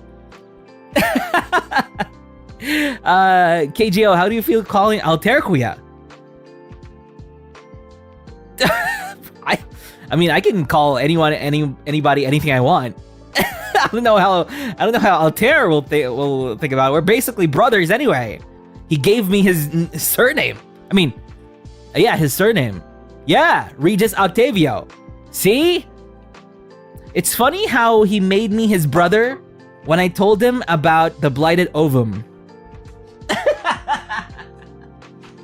No, actually, he even gave me Axel's name, Octavio Sirios. So I have a lot of new families these days. Also, Octavio Lozo, Octavio Lo, Octavio Zo. So many nicknames, so many names attached to my name now. Thank you, Altair Senpai. Thank you. But Gerard calling me Kuya. Bleh, bleh. But thank you for that question, Maria Makahiya. Thank you. Next question is by Anta4942. Pancakes or waffles? Yeah, I'm getting adopted left and right. Machina X Octavio.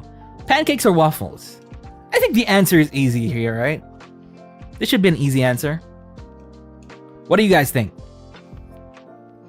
Waffles or pancakes? Considering all the toppings and the syrup is the same, everything is the same, would you prefer the form to eat those things in the form of pancakes or waffles? What the heck? Why are there so many waffles? Why are there so many waffles answers? Wow! I'm surprised! Huh? Huh? What? Let's do a poll. You're right, let's do a poll. Holy crap. I thought that was gonna be an easy one. Start a poll. Pancakes. Pancakes says. Pancakes or waffles? Pancakes or waffles? Start. There we go. Answer that poll. Both are bread, in my opinion. Yuki. French toast? French toast is good too. Waffles with ice cream. Waffles crunchier. Toasted waffles out of both. I can't decide. Really? Souffle pancakes. Oh, souffle pancakes. We tried making those. It was good. It was good. Waffle with chicken topped with syrup is chef's kiss. There's something in our nose again. Some thread going on here. Pancakes are good with syrup. Waffles are good with ice cream. Interesting. Interesting. Wow, 50. It's split? What the heck? No way! How many votes are there? 136 votes, then it's split? Oops. No. Holy crap! Oh, that's surprising. I love how it's split. Neither crepes are good too. Yeah, true. Filipino hotcake. Pancakes are good with everything. True, I believe in that too. Holy crap! 52 and 48? What in the world is going on? I've never seen anything like this. This is even my audience stats are not like this. On YouTube, my audience analytics, there's no 50-50 split anywhere. Pancake gang. Ube pandesal, vote pancakes. Okay. Few more seconds left. Let's end the poll. Last votes.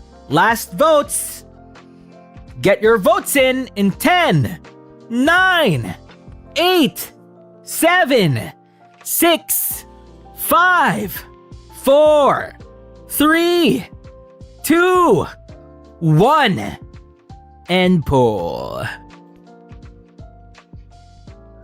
What's the Holy crap! What? 50% pancakes and 49% waffles? Where's the 1%? 51 and 40. What? Wow. Why is it 50 and 49? Where'd the 1% go? I never thought it'd be this split. Holy moly. 1% doko? 1% doko? No way. No way. Okay, so I guess pancake did win, but not by a lot. My vote is pancake, actually. That's the 1%. It's my vote. Pancakes. I really don't like waffles.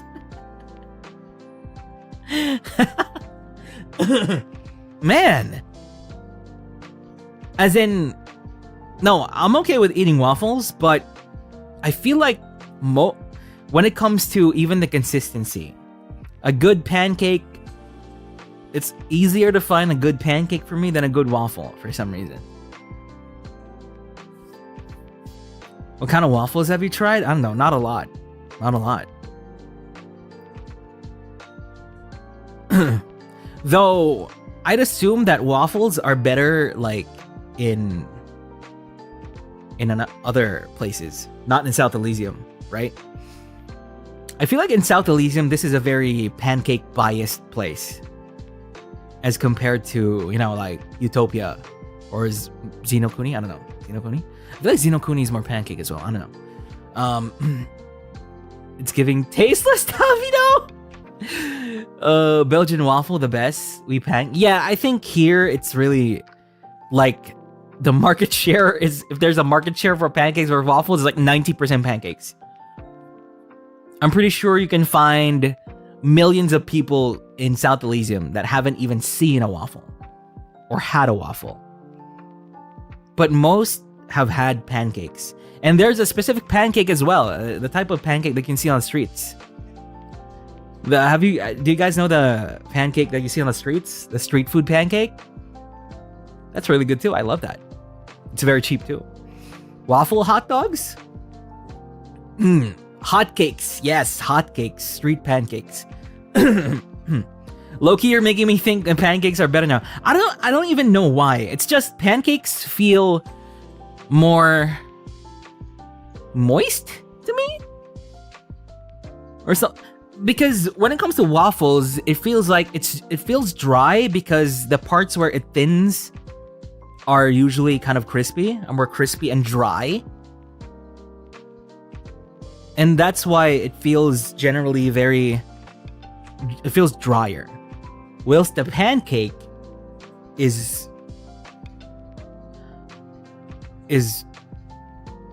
very homogeneous. It's just moist sometimes. I mean, it can be cooked awfully, but crepes though are really good. Crepes are really good. I agree. But if there's a menu, and Yago would tell me, Octavio, this is your one free breakfast here in the cover office. Choose pancake, crepe, or waffle. The best pancake in Japan, the best crepe in Japan, or the best waffle in Japan. If that was a choice, Yago-sama gave you the best waffle, the best crepe, or the best waffle in Japan. I guess in JP it's crepes. Oh, the best in the world. Crepe, the best crepe, pancake, or waffle in the world. I think I go pancake. Waffle, crepe. Yago, crepe easily. If the best pancake in the world is souffle pancake, that's what he offers to you.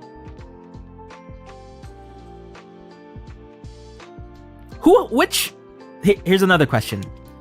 Of the three, which has the higher ceiling? Which has a higher ceiling? would it be crepe? Yeah, the ceiling. The who has the highest ceiling of the highest potential. Ceiling, like ceiling of goodness. Because there's only so much you can do with a pancake, only so much you can do with a crepe, only so much you can do with a waffle. But which among them will have which had highest potential for things you can put that make it really good? What do you think? Crepes are crepe probably because it's savory and are sweet. You're kind of right. Crepes can be savory and sweet. Can't pancakes be that too? Can pancakes be savory? Or waffles, can they be savory as well? Yeah, crepes are more flexible. I agree. Yeah, I think in the battle between the three for like who has the most potential, it's crepes, probably. Am I even saying it right? Crepes or crepes? Yeah, the only savory thing I can think about pancake is bacon. That's it. I'm scared food wars might start again. Matcha flashbacks. Crepe can be savory and also crepe cakes. Yeah, I feel like in that battle it's crepes. But overall, I do prefer pancakes. It's crazy. It's fucking crazy how 50 and 50% and 49%. We can't even find the 1%. That's great. Octoposse, you're great. Did you coordinate this attack? 50% and 49%? This is making me so hungry. You're the puppeteer, so we will. Thank you, LaBelle. Thank you. Finally, some acknowledgement here. The puppeteer somehow. That's me. No more food wars. We're divorced enough times already. But thank you, Anta4942, for those questions. In fact, there are more questions here. It actually gets pretty cool at some point. But I think it's time that we get into the news.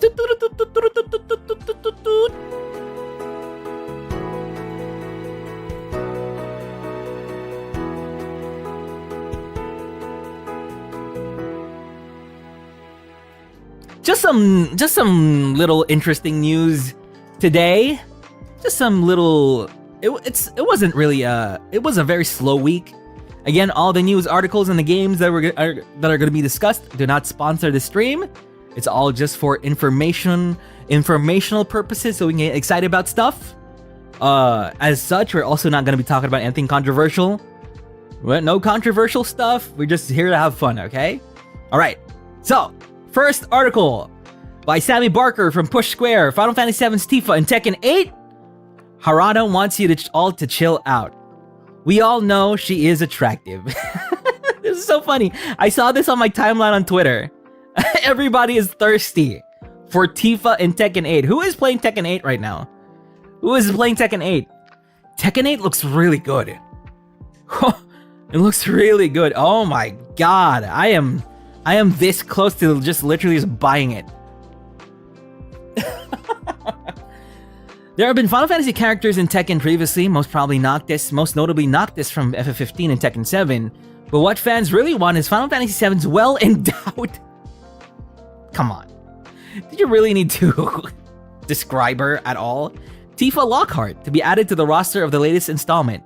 And director Katsuhiro Harada has heard your suggestions. In fact, the campaign for the character's edition has been so rabid that the Sunglass developer has taken to social media to address it. This is what he said, end quote. We all know she's attractive, and I understand that, he said of the brawling bartender. But as yet, we have not decided anything about guest characters, etc. And this was pretty funny when I saw this, because they even had a GIF attached to it. He quote retweeted this GIF too, and the GIF was like really good. The GIF is like Tifa just being pretty. So, I do agree that it's probably very early to hound Harada about Tifa. But, you know, who knows? 1 billion likes and 1 million retweets, of course, gives us a chance for Tifa in Tekken 8. But he immediately said he agrees on adding who? Adding crap. Rugal from KOF to Tekken 8. Ooh, I see. It's very early, but also Square Enix calls the shots here. You know what's crazy? I saw this guy also replying and quote retweeting Rosemi. Do you see that? He was posting on Rosemi's live posts. Oh, Rosemi somehow plays Tekken 8. Wow. He watched Rosemi. And he was also like, it would be cool to add Rosemi to the characters or stuff. Like the virtual custom characters or something like that. Oh my god. He likes Rosemi. He likes Rosemi. He was willing to make a Rosemi as a custom. Yeah. So Harada likes VTubers more than Tifa.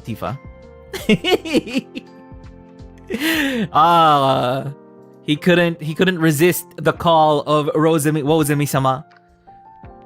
By the way, Rosemi has a freaking amazing new outfit too. Great new outfit. I was watching her rock karaoke with the guitar as well. It was so nice. Just pray for Urgai's remake. Urgies, I don't know how to say that. If you guys want Tifa. True, I love that game. Urgies, I love it. PlayStation 1. But that was our first news article. Funny, pretty cool. Wozemi getting into Tekken 8 first before Tifa Lockhart. Didn't know that was a reality. That was a possibility in this reality. Damn. What a great reality that I have created by being the king of NPC streams. Again, puppeteered once again. Next article.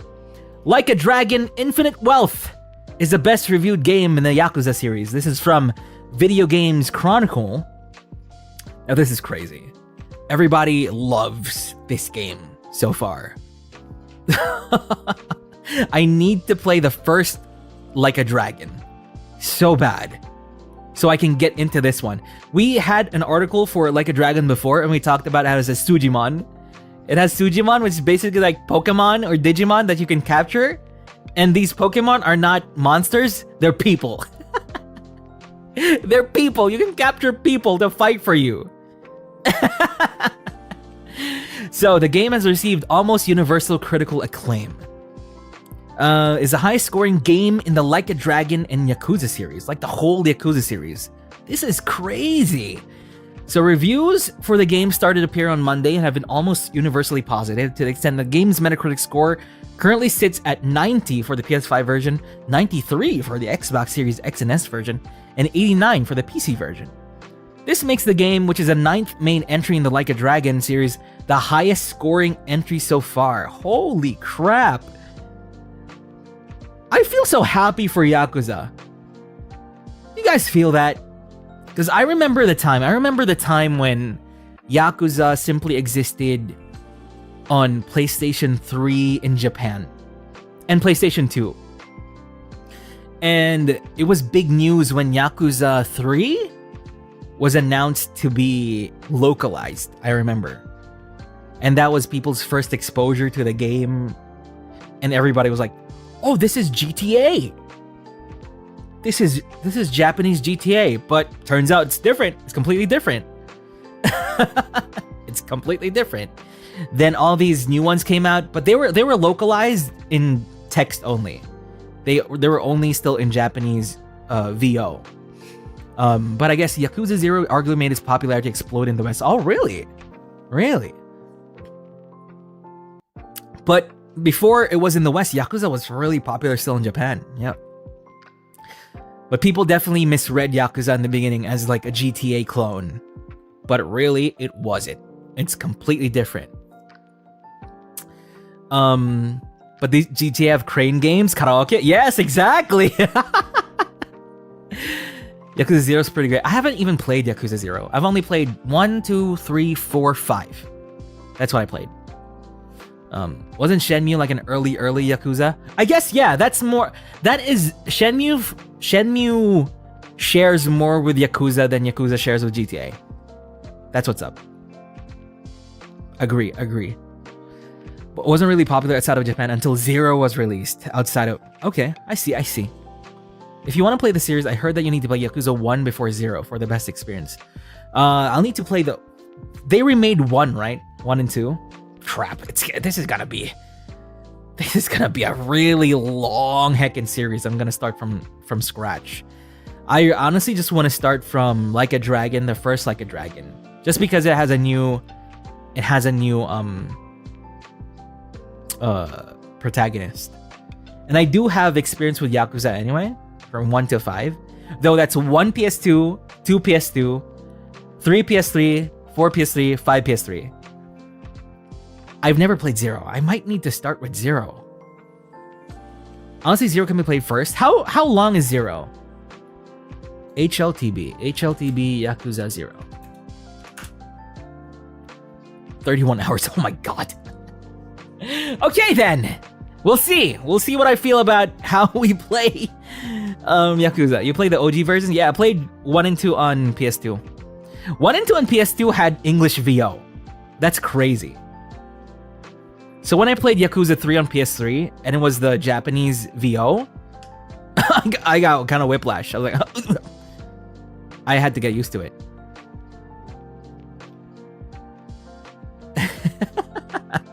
I think I played 0 first since you played the OG already. Pimple 0. Best Yakuza game 0. 2 had English dubbing? Yeah, the PlayStation 2 version. But not the Kiwami. I think Kiwami and Kiwami 2 are like Japanese only, I think. Might be DDXP category. Ooh, interesting.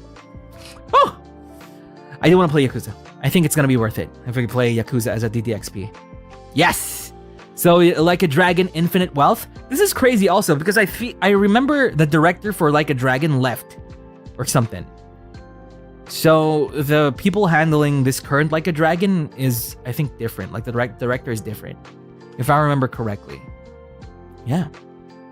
But congratulations, Like a Dragon Infinite Wealth. People doubted you in the beginning when it was announced it was going to be an RPG. That's a big difference, right? Because Yakuza was basically a beat 'em up brawler kind of thing. But they were like, "Oh, turn-based." And people, "Huh? Turn-based Yakuza?" But turns out everybody loved it. Turns out it's really good. So, I'm excited to play that in the future. DDDXP, let's go! Next article is... And the turn-basedness of it will make it really easy to play. Like, make it chill to play. Next article, I thought this was just very interesting. But it's actually really cool. Final Fantasy VII Advent Children on Push Square. Advent Children screening in select US theaters ahead of Rebirth on PS5. Damn! I'd want to watch this movie in theaters. I want to see this in theaters. The heck?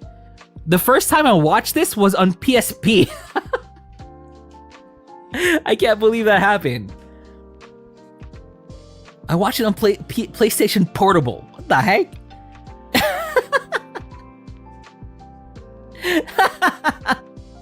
Wait, is that true?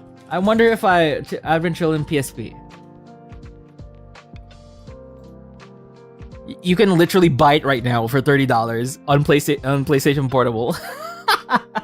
$29, FF7 Advent Children. Holy crap, a UMD of this. I need to find my UMD of it. The little PSP CD. I need to find it. I'm pretty sure that should cost something right now, right? Is that like a collector's thing now? So, for the longest time, FF7 Advent Children was the coolest thing Final Fantasy fans had ever seen. One of the ways Square Enix is promoting the impending PS5 exclusive Rebirth is almost equally cool. In partnership with Fathom Events and Sony Pictures, the company is screening the Director's Cut. Oh, the Director's Cut version too! In select US theaters on 21st and 22nd February, the week before Rebirth launches. Oh my god! This is so cool! Should we do a FF7 Advent Children Menchie watch along? I don't know.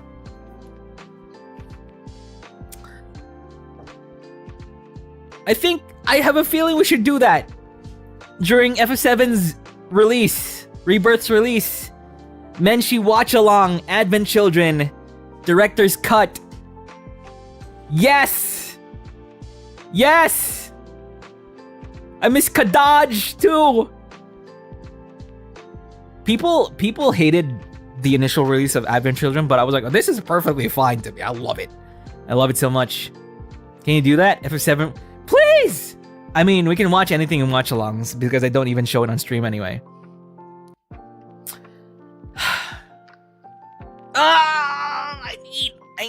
I need the Rebirth perms, please.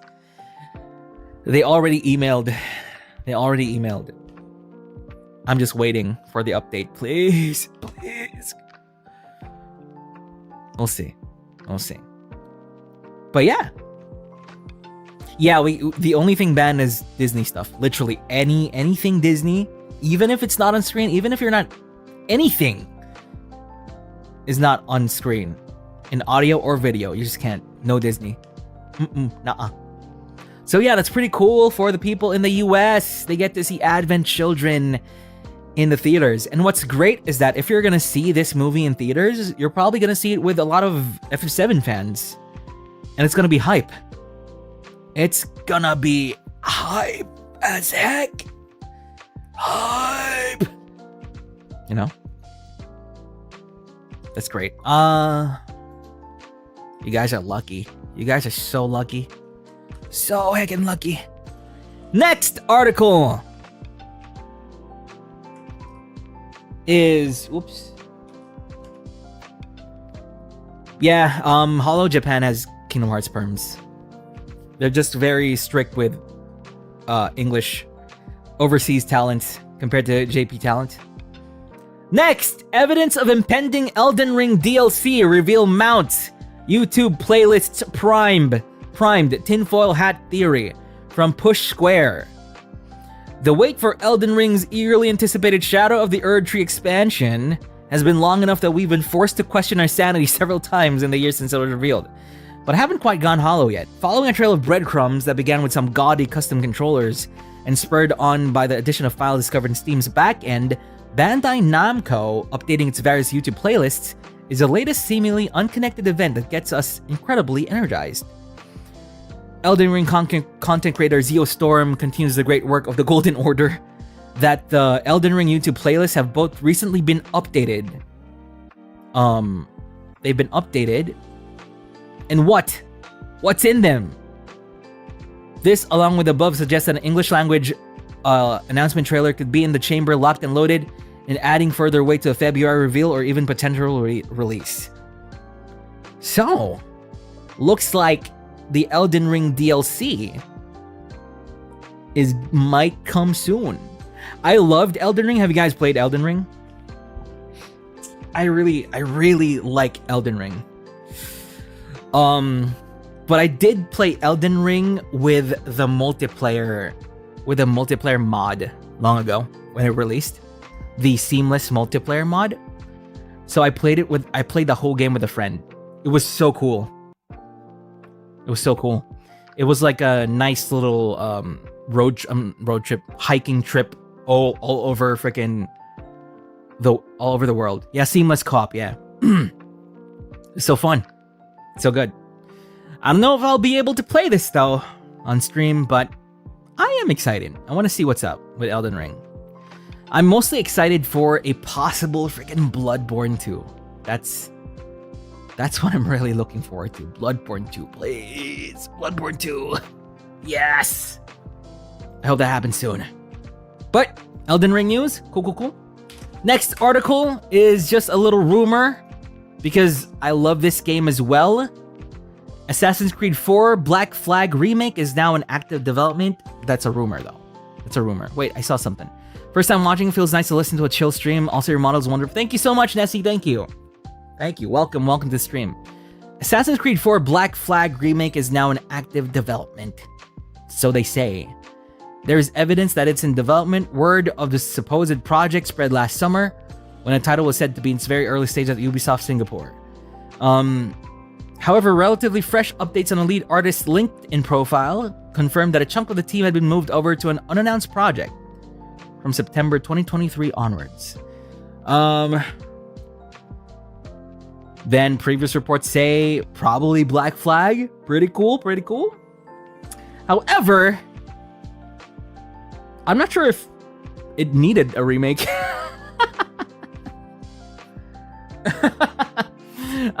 It's pretty, yeah, it is very pretty, but I guess if you look at it now, I guess the world is pretty, but I guess the models and stuff,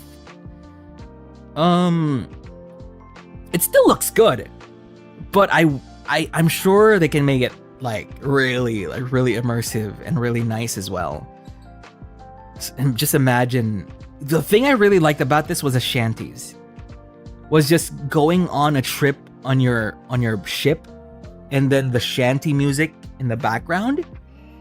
They were playing the shanty music, and then you're fighting all these big ass boss boats. That was so cool. The bosses in the sea were ships. There was a ghost ship, you know? There was like a twin ship, 2 ships that you need to fight at the same time. There's a really big warship that you had to fight as well. Oh, this game was so cool. But you're prettier with Riz. I remember some seniors were explaining the fun about that game. Yeah, this game is really good. Out of the newer-ish, this is like the oldest out of the newer Assassin's Creed, ever since Assassin's Creed 3, when they did something to the story. This is, I think this might have been my last favorite AC. I haven't played the other ones after this, like the Odyssey, I played Unity. Actually, I really liked Unity as well. The one in France, that was so good. So that's why I wanted to Sea of Thieves collab. Yeah. There was a hitch in the Sea of Thieves collab, but that's gonna happen soon. That's gonna happen soon. In the future. Yeah, the Man of War, that's what it was called. Yeah. The Man of War and the Shanties, pretty cool. So that is Assassin's Creed 4 Black Flag Remake. And the last article on this thing is this one. Are you guys familiar with this? Odyssey was pretty good. I need to see. The new one seems pretty nice as well, even if it looks a bit short. I mean, I like that it's short, the newest one. I like that it's short. So, from Screen Rant, Megan Fox's cult classic horror comedy gets exciting sequel update 15 years later. Megan Fox's cult classic horror comedy Jennifer's Body gets an exciting sequel update from Diablo Cody 15 years after its polarizing release. You guys remember Jennifer's Body? 15 years ago? Now that you say it like that, Jesus. Now that you say it like that, holy crap. Oh, I'm so annoyed. Whatever's going on with my nose, it's annoying. It was ahead of its time. I remember back when it was first released, people hated it. People were like, this movie sucks. But then now, 15 years later, people are praising it. Megan Fox is so old now. I used to have a huge crush on her. But let's see Megan Fox present. People didn't realize Megan Fox was a freaking was a queen for this movie. Megan Fox present. Oh, she still looks like Megan Fox. She still looks like Megan Fox, yeah. Sequel possibility has been revealed by writer. Wants to make another movie and needs the right partners who believe in it. Cody admits initial saltiness at the film's failure in 2009, but is now happy with the positive reception it has gained in recent years. Jennifer Body's marketing to men and focus on Megan Fox's sex appeal contributed to its initial underwhelming performance, but its messaging and ahead of its time story have been praised by audiences, particularly young women. This movie is the one where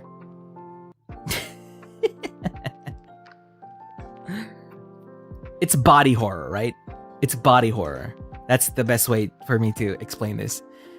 Just finished Lisa Frankenstein, so she's working on this now. Ooh, Lisa Frankenstein, is that the one with Liza Soberana? I remember I got in trouble in school for watching this during a free time. But in my defense, my teacher did say we could watch any movie, and just so happened I had this in my USB. So it's just, I want to write this. Yeah, this article is literally, I want to write a sequel from the director of the previous, from the first movie. So hopefully it becomes true, because this movie has become really popular. It's becoming really popular right now in the past few years. And I think we do well with some body horror craziness.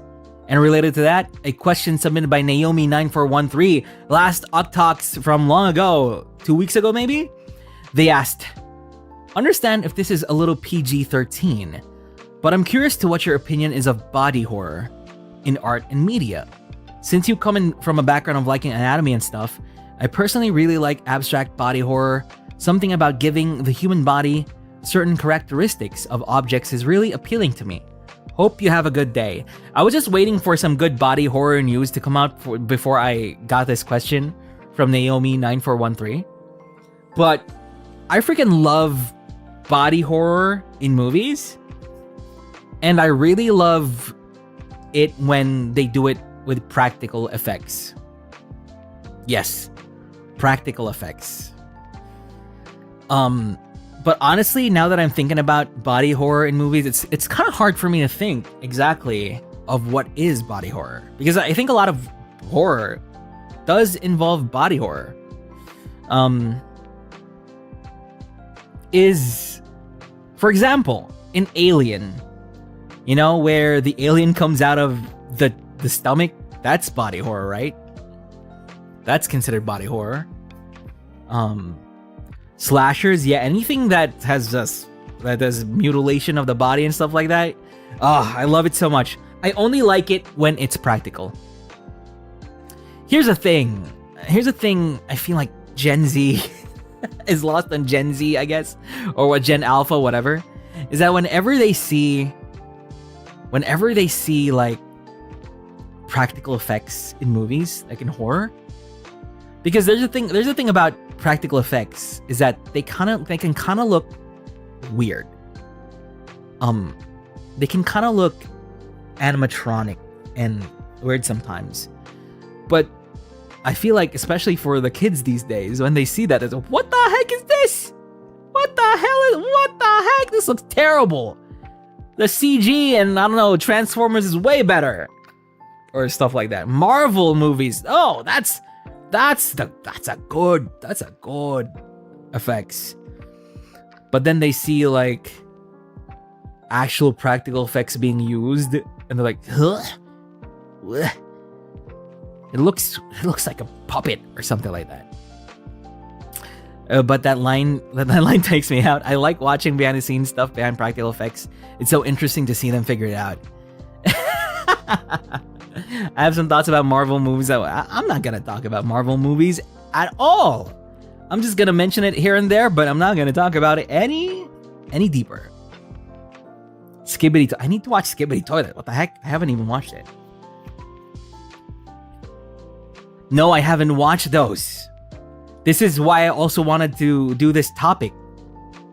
Give me more horror stuff, because eventually we are gonna be needing to watch some horror, right? I think that's just a thing for Menchi watch-alongs. Eventually, we're gonna need to watch horror. So again, hashtag karaoke for horror. And the horror that I really want is the ones with practical effects. You know, the horror that you really can feel.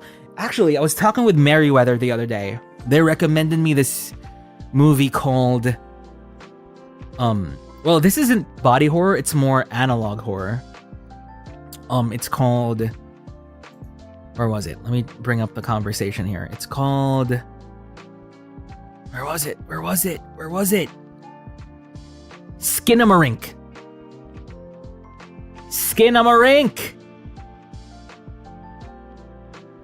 I'm gonna be real with you. I don't know if we can. I don't know if we can watch Skinamarink on Menshi. I think if we watch that on Menshi, there'll be only like 10 people. 10 people will watch it with me for Skinamarink. But maybe we can do it in October. Here's one thing I just realized, guys. Here's one thing I realized. I have 3 birthdays per year. I have 3 birthdays. My first birthday is April 8th. That's my real actual birthday. My next birthday is August 8th. Because it's 8/8. Right? August 8th. Then my third birthday is October.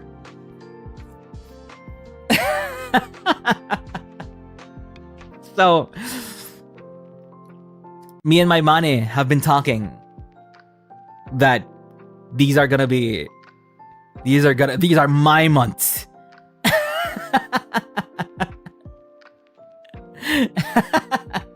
October what? The whole month of October. These are my months.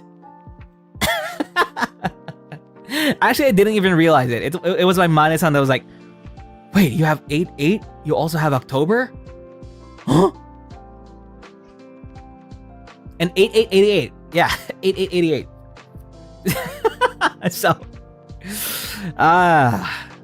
So we've been planning some things. There's a lot to plan. So August 8th is Infinity Month. Then October is just October. 8/8 sale. And April 8th is just my birthday. Actual birthday. People have been saying, 4/8, you don't know the time signature. I'm like, yeah, sure. The time signature, yes. So Infinity Month, then October, and my actual birthday. 3 birthdays in a year. Who could have thunk? Who could have thunk that all of this stemmed from me looking at 2 circles and calling them boobs? Alright, but thank you for that question, naming 9413. Please suggest horror movies in karaoke. And now we move to more member submitted questions, and then we finally end with the schedule for next week. Claiming so many dates as his, you're really an Aries. Man. I age by 3 years every year, so that makes me 23 at the end of this year. I'll still be 23. Next year, add 3 years, add 3 birthdays, 23. Perfect. Next question was, where was it? If there was a puppeteer showdown, who would win? You or Remy from Ratatouille? This was submitted by El Mariachi.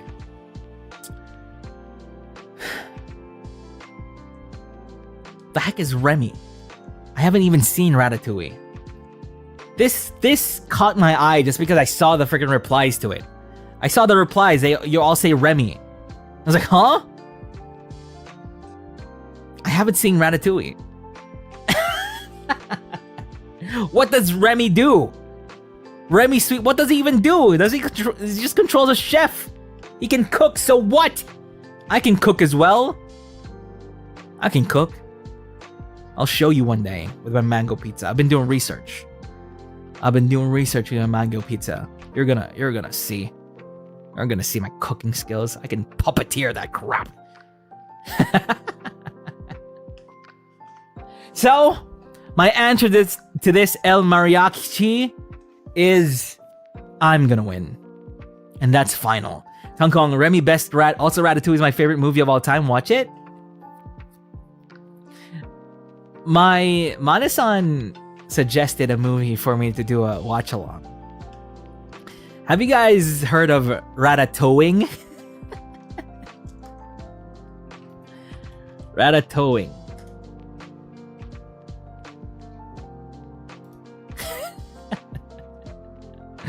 Let's see. I'm getting it from IMDb.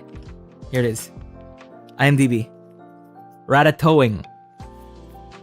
Marcel Towing, owner of the best restaurant in Rio de Janeiro, must go on missions to steal ingredients from human restaurants to keep his meals the best.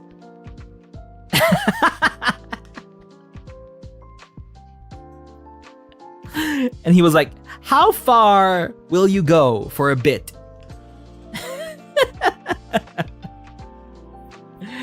Would you guys watch this with me? Would you guys watch this? Would you guys be willing to watch this? In a watch along in the future? Yeah, yes. And I think it's on Amazon Prime. It's on Amazon Prime. I never let out a sigh this loud before. This is my Mana-san that showed me this, okay? It wasn't me. My Mana-san is a freaking dork. My Mana-san is funnier than me. It's annoying. And what could possibly go wrong? We could now. It's not just this Ratatouille. There are other movies that Mana-san recommended, and they're all in the same space as Ratatouille. Something I regret asking about Ratatouille. If it was going to tangent into toes, I joined the watch along anyway. This is about toes. It's literally about a knockoff Ratatouille. So we'll see about the Ratatouille. We'll see. But we need to watch the actual Ratatouille first. We can't! That's a problem! I mean, we can on our own, but we can't in a watch-along. That sucks. So here's the thing. I'm gonna go my whole life without watching Ratatouille. Instead, I will watch Ratatouille. And I think that's gonna be it. Watch it? I can't! As a Hololive Holostars talent, I cannot touch Disney. You know, here's the thing, guys. I can't watch anything unless it's a watch-along. Those are the rules. Those are the rules in Hololive.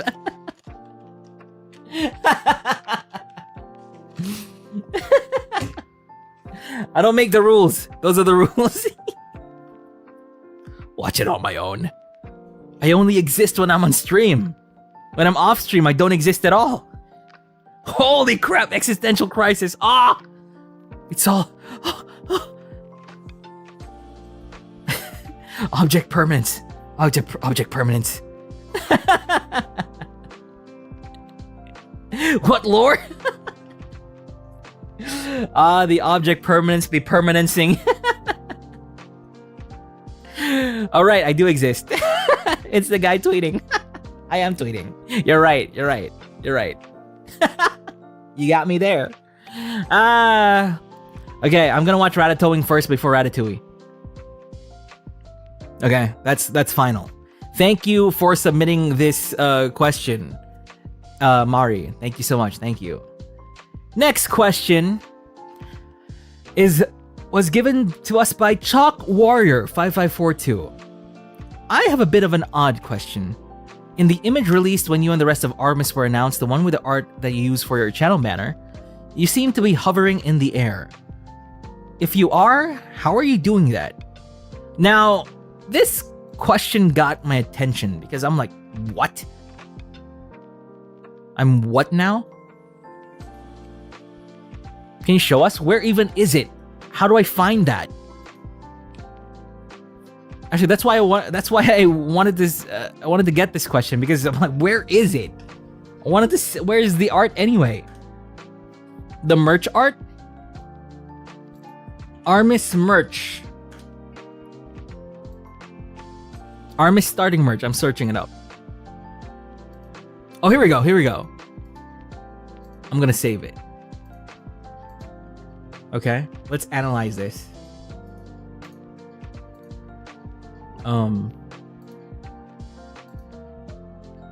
Because I didn't really think much of it. Oh no. Here we go. There. What the heck, Ruse? Shut up! Why are you still here? The heck? Why are you alive? Why are you awake? So here.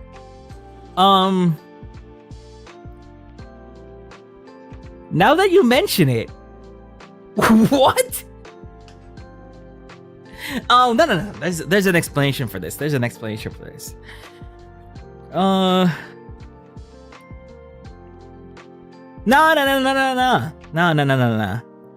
You're probably thinking that I am sitting on a pillar. No.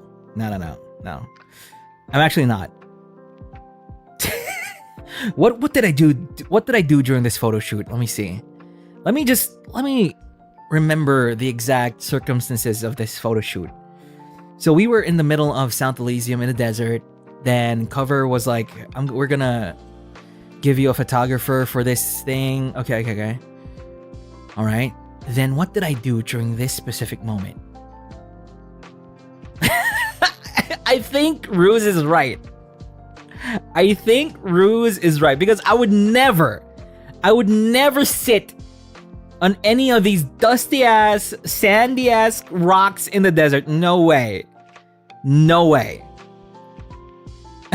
I think I have my strings pulling me up. They're connected to the rocks beside me, and they're just pulling me up. I mean, pushing me up, technically. Pushing me up. So I'm floating. Yeah. I'm trying to look at the coat here.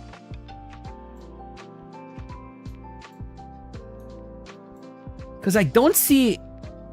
Where even is my other leg? What? Wait, so I have one leg that's in front. Where's the other leg? Huh. It's up? Yeah, look at my strings. My strings are very taut. They're pushing the ground and the rocks around me to bring me up. Knee up? Oh, right. Yeah, the knee is up. I see the knee. I'm resting my hand on the other one.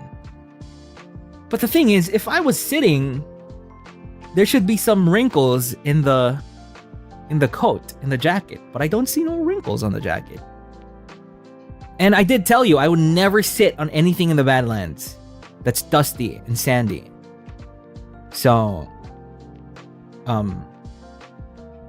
think I use my strings to push myself up. Yes. I'd rather push my strings. Push with my strings. I'm sitting on the air. I'm just that cool. However, you know what I really love about this art? I really love my pose. I really love it so much. Yeah!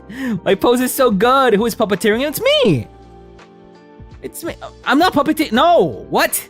I'm not being puppeteered by anybody. I'm just using the strings to just pull me up. Push and pull me up. You know? I like my pose here. It's so dainty.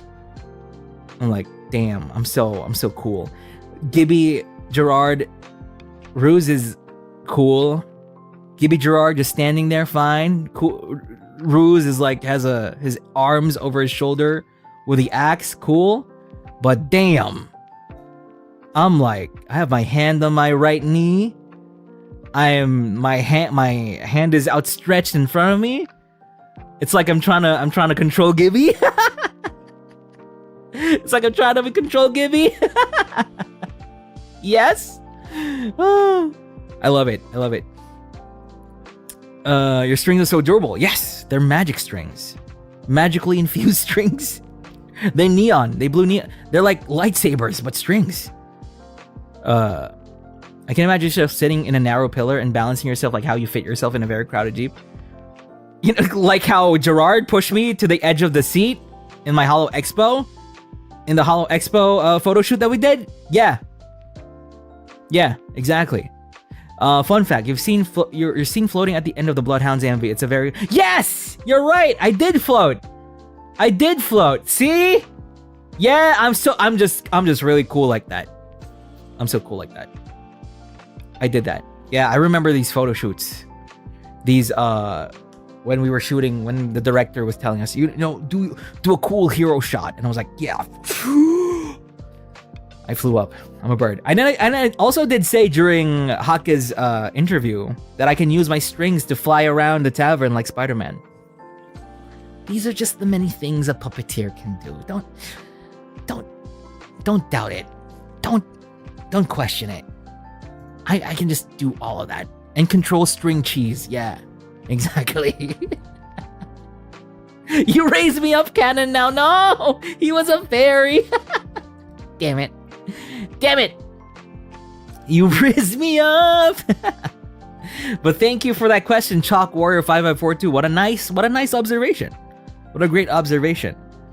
I can fly continues to beg everyone to carry him around. It's the principle, Ruse. Just because you can do something doesn't mean you should do it. Just because you can walk doesn't mean you should walk. You know? I'm excited for a D&D. I'm excited for a D&D. What the heck? I need to check out my character sheet on Ruse's stream. I need to check it out. And do method acting for the rest of this week. Method acting, but it's just me. That's a character sheet for Octavio. Wait, what was I in Ruse's character sheet? I was like a gnome, right? Yeah? Gnomes are cool. Bard? I was a bard gnome. Is that right? Rock gnome. Rock gnome bard. See? I rock as well. Yeah. We rockin'. But thank you for that question, Chalk Warrior 5542. That's great. That's great. Next question. Hello, Sir Octavio. I hope you have a great day today. So here's my question. Who would you kiss, marry, and kill in Holostars? By Alan 1004. Now I extend this question to you, Octofossy. I also extend it to you. Kiss, marry, and kill. Okay. Yeah.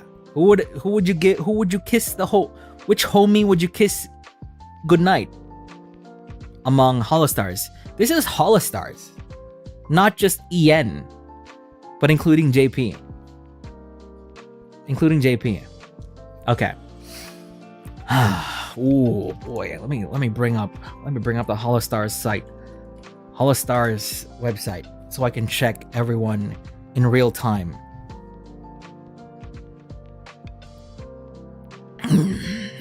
Crap. Kill is easy. I just killed Gerard T. Rexford. Oh my god, the Bussy Tellers with the super kiss Ruse. Mary Gibby.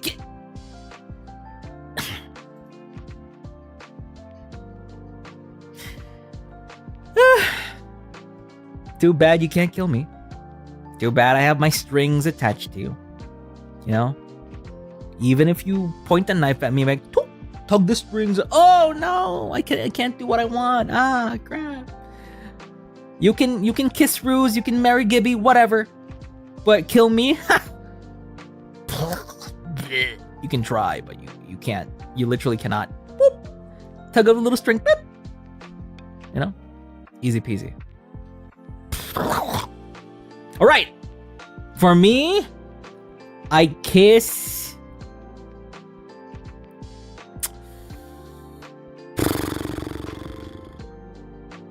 I'd kill Gerard. I'd kill Gerard T. Rexford. Krill, why are you stop killing me? What the heck? I'd kill Gerard T. Rexford. I'd kiss... I would love to kiss my senpais, but I don't think I can. I don't think I have the guts to kiss my senpais. God damn it. I need to think about my choice really hard. This is just a friendly kiss, okay? Just a friendly kiss on the forehead. A friendly kiss on the forehead I give to... I do want to include JP Senpai still, though. Not with tongue. A friendly kiss, okay? A friendly kiss on the forehead. Come on.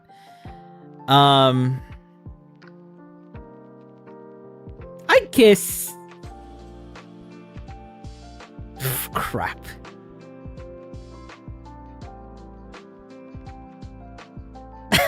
It's so hard. No tongue, just normal kiss. Just a little kiss goodnight. Thank you, senpai. I don't want to have a cop-out answer. I don't want to be a cop-out and be like, oh, choose Armis, you know? We already do that anyway. We already do that. So I want to include the others too. Loving the logical fallacy of friendly kiss, which then implies a chill marriage between bros. Nothing sus. God damn it. Kiss on the forehead to... I think Rio Senpai. Rio Senpai tweeted earlier to me, and I was touched. Rio Senpai was like, "You're good, you're great, I want to eat you." So I think in return, I will kiss Rio Senpai on the head. Rio Senpai, thank you. Yeah. No, not the who said vor. Shut up. Yeah, I'm touched because he wanted to eat me. Yeah, that's very touching, right? Now marry. Here's the big problem: marrying. Crap. Who in Holostars will I marry?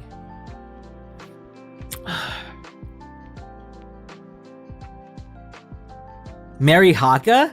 It's so hard to... it's crazy. If I marry Haka, that's gonna be freaking crazy.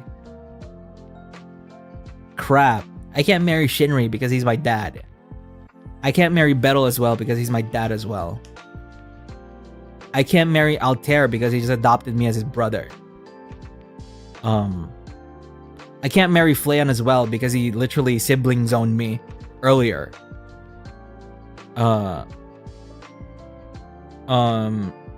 not gonna choose anyone in Armis because those are cop-out answers. So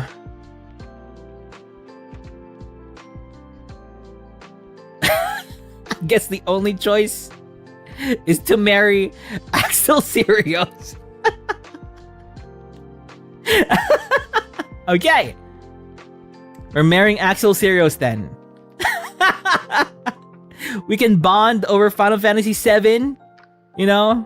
We can have Aerith's theme playing in our FF7 themed wedding. Maybe he'll have some Grand Blue Fantasy Versus somewhere in there. Grand Blue Fantasy Relink somewhere in there. He can play his gacha games all he wants. Married by elimination. Yeah. So, officially, it's kiss Rio Senpai, marry Axel Senpai, and kill Gerard T. Rexford.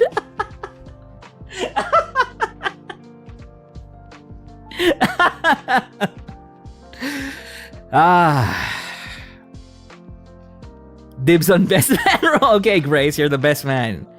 Thank you for the super. You'll be right next to Axel Sirius in that wedding, because I'm definitely gonna be the bride in that wedding. Nothing else. I'm not gonna wear a freaking suit in a wedding. Nah, I'm gonna wear a white gown, diamonds, frills, laces,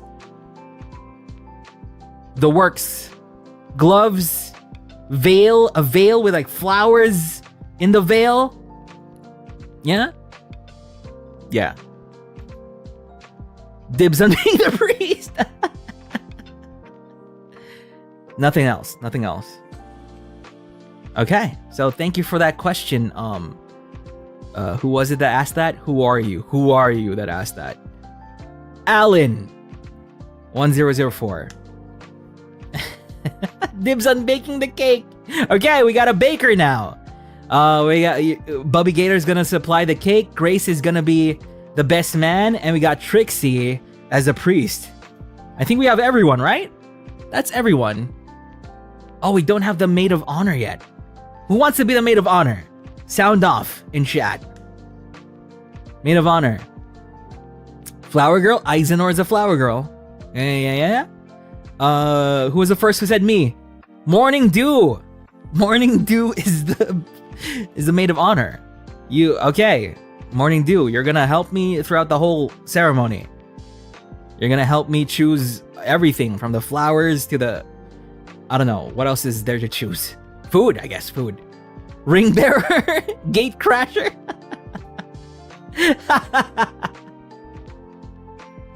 Then Rio Senpai's there as well. Rio Senpai's there as well. Then when Gerard comes in, Gerard enters the freaking church.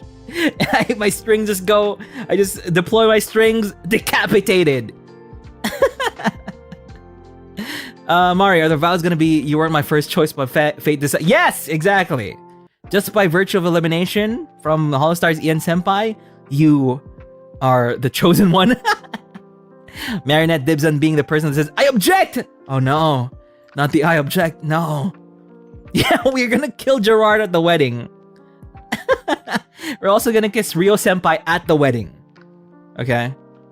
Shinri and Bell will walk me down the aisle. What the heck? Write that down. Write that down. Bruh. You guys are great. You guys are imaginations are just running wild right now. All right.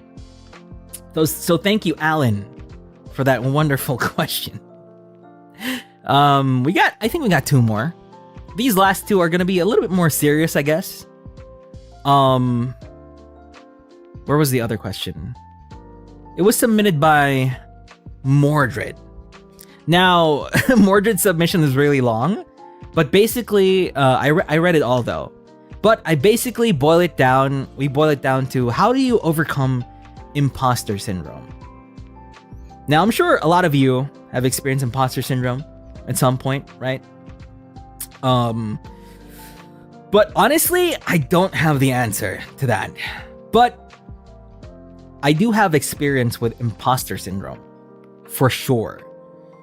So I can share to you about my experience with imposter syndrome. And that's basically being here in Holostars. It's just being... I remember the day before, I already talked about this before, but really one of my friends was like, they really just said, they don't know you yet. They don't know you yet. They're gonna love you when you debut. And I'm like, okay. Because I told them, no, I'm getting hard imposter syndrome right now. And they, no. You deserve it. You're good. You're great. You deserve it. I'm like, okay. Thank you. And I think, honestly, I think imposter syndrome is just natural. Just because there's always gonna be people that are better than you in many things. There are also going to be people that are not as good as you in many things, or just still getting there, right? There are also many things that you don't know at any position that you're in. And here's what helps me with imposter syndrome is that everybody around you is to some extent does not have certain qualities that are required for whatever job or position they're in. And everybody to some extent experiences some kind of imposter syndrome. And this is kind of reinforced by the fact that, you have a lot of superiors. You'll get a lot of superiors in your life that you'll feel are not worthy of their spots. There are many superiors in your life who'll be like, man, this guy's straight up from The Office. This guy's straight up Michael Scott from The Office, but he is like the leader of this, I don't know, team or something. And I think that's what helps me. Is that a lot of the time, there's just no way for you to be able to be 100% perfect for a position. Or there'll always be people who think you're not worthy of it. But there are also going to be a lot of people who think you are worthy of it. And I think all of that just simply doesn't matter. You know? Wherever you are, if they put you in that position because they think you're worthy of it, or just do what you can. Like, you know what you're capable of. Because I think one of Mordred's worries is that they'd call him out for, what, you're already at this level and you don't know this? And honestly, I think that's okay. That's fine. Not everyone in any level can know anything and everything about everything. And the only thing is, you were given that position. You were given that promotion or whatever, and you were chosen for that. And if one day they do point out that you don't know this at this level, then all you have to do, I guess, is just learn it. Learn whatever that is. Because there are always going to be people who are going to point out your shortcomings. There are always going to be people who are going to be like, nah, this guy doesn't deserve that position. What the heck? I could have been there. Me, that was also literally me at some point, being salty that they didn't get me during my first 2 auditions. I'm like, what? No! I deserve to be there. But, you can't really do much about it. Then suddenly now that I'm like, no, I don't deserve this position. But I think imposter syndrome is just normal. It's just normal. And the only way to do it is just to power through it, learn what you can, and just go with the flow. You can't beat it. It's always gonna be there. It's like that poem. What was that poem? Desiderata? And basically, the only thing I remember is that there are always going to be people that are lesser and greater than yourself. And that just happens at all levels, to everyone. And the more I think about that, this is how I also think. Like, for example, a certain situation. You're put in a situation, right? And you're like, oh, crap. This is a situation that is really hard for me. Then the thing that kind of, what do you call this? Comforts me is the fact that, oh no, I'm pretty sure a lot of people have experienced this in their lifetime. A lot of people were put in this situation. So I can probably get through it too. I can probably do it too. So, yeah, the quote goes, don't compare yourself to others. There will always be greater and lesser person. Yes, exactly. So it's normal. Just power through it. You can't really do anything about people that point out your shortcomings. There's whatever. You're there. You're at that position. If they promote you again, then take it. Take it. Take all the friggin' promotions if it's offered to you. Just take it. Whatever. Just do it. Just do it. Yeah, Desiderata is great. Desiderata, I don't know how you say it. I remember back in school, 23 years old, that's one of the things they ask you to like perform like in front of a stage or something, that poem.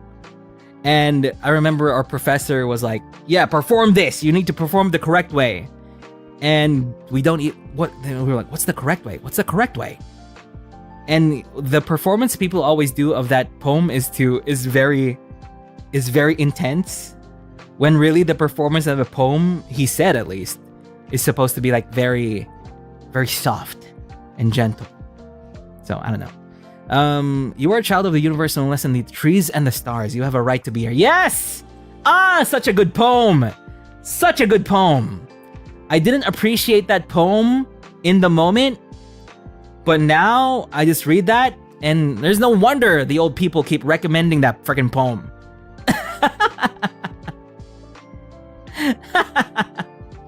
Yeah. So, Mordred, accept where you are. If you're offered a promotion, get it. Who cares? Screw 'em. Just do your thing. who look down on you and think you cheated at life, be able to ignore that and continue to move forwards is a very strong yes. Yeah, just do it. Do it. So thank you, Mordred, and thank you also, Puppets, for your advice also. I hope Mordred is able to read all of that as well and be able to get over the feeling of imposter syndrome. Even now, I still feel it. But you don't feel it from me, right? Huh? Whatever. I just do what I can. I compensate for it by being petty. By getting petty revenge. And being a freaking gremlin. That's what I do. But thank you, Mordred, for submitting that question. Is there any more here? Wait a second. I think that's it. That's the last question. Yeah, that's the last question. Yay! We did it! We did it! Being petty is great. One day I want to go on... I wonder if we can include, like... Because I saw... So, I went on Reddit the other day. And I remember also... What was it? It wasn't a stream. I think it was a Flayon stream or something. I don't know. Where someone posted like a certain Reddit. It's like divorce stories or something like that. Then I went on there and I was like, oh my god. These stories are so crazy. I wonder if we can do something like that. Like, we'll read that on stream and discuss about that too. I don't know. Am I the asshole? Yeah, like, am I the asshole stories and stuff? That'll be so good. Maybe we can have one of those. We can read one of those as well if I find something good. Yeah? But if you guys have a crazy story, again, after this stream, I'm going to be opening a thread on the community tab for members, Sock Puppets and up, for you to submit your questions as well. Questions, situations that you need help with, or you think you can talk about, please submit it to the membership post that I'm going to be doing after this stream. A lot of the questions here submitted were from these people, from the members. And even if your question isn't chosen, I still go back and choose a few questions if they can apply to today. For example, for today, it's the body horror question. That was like from 2 streams ago.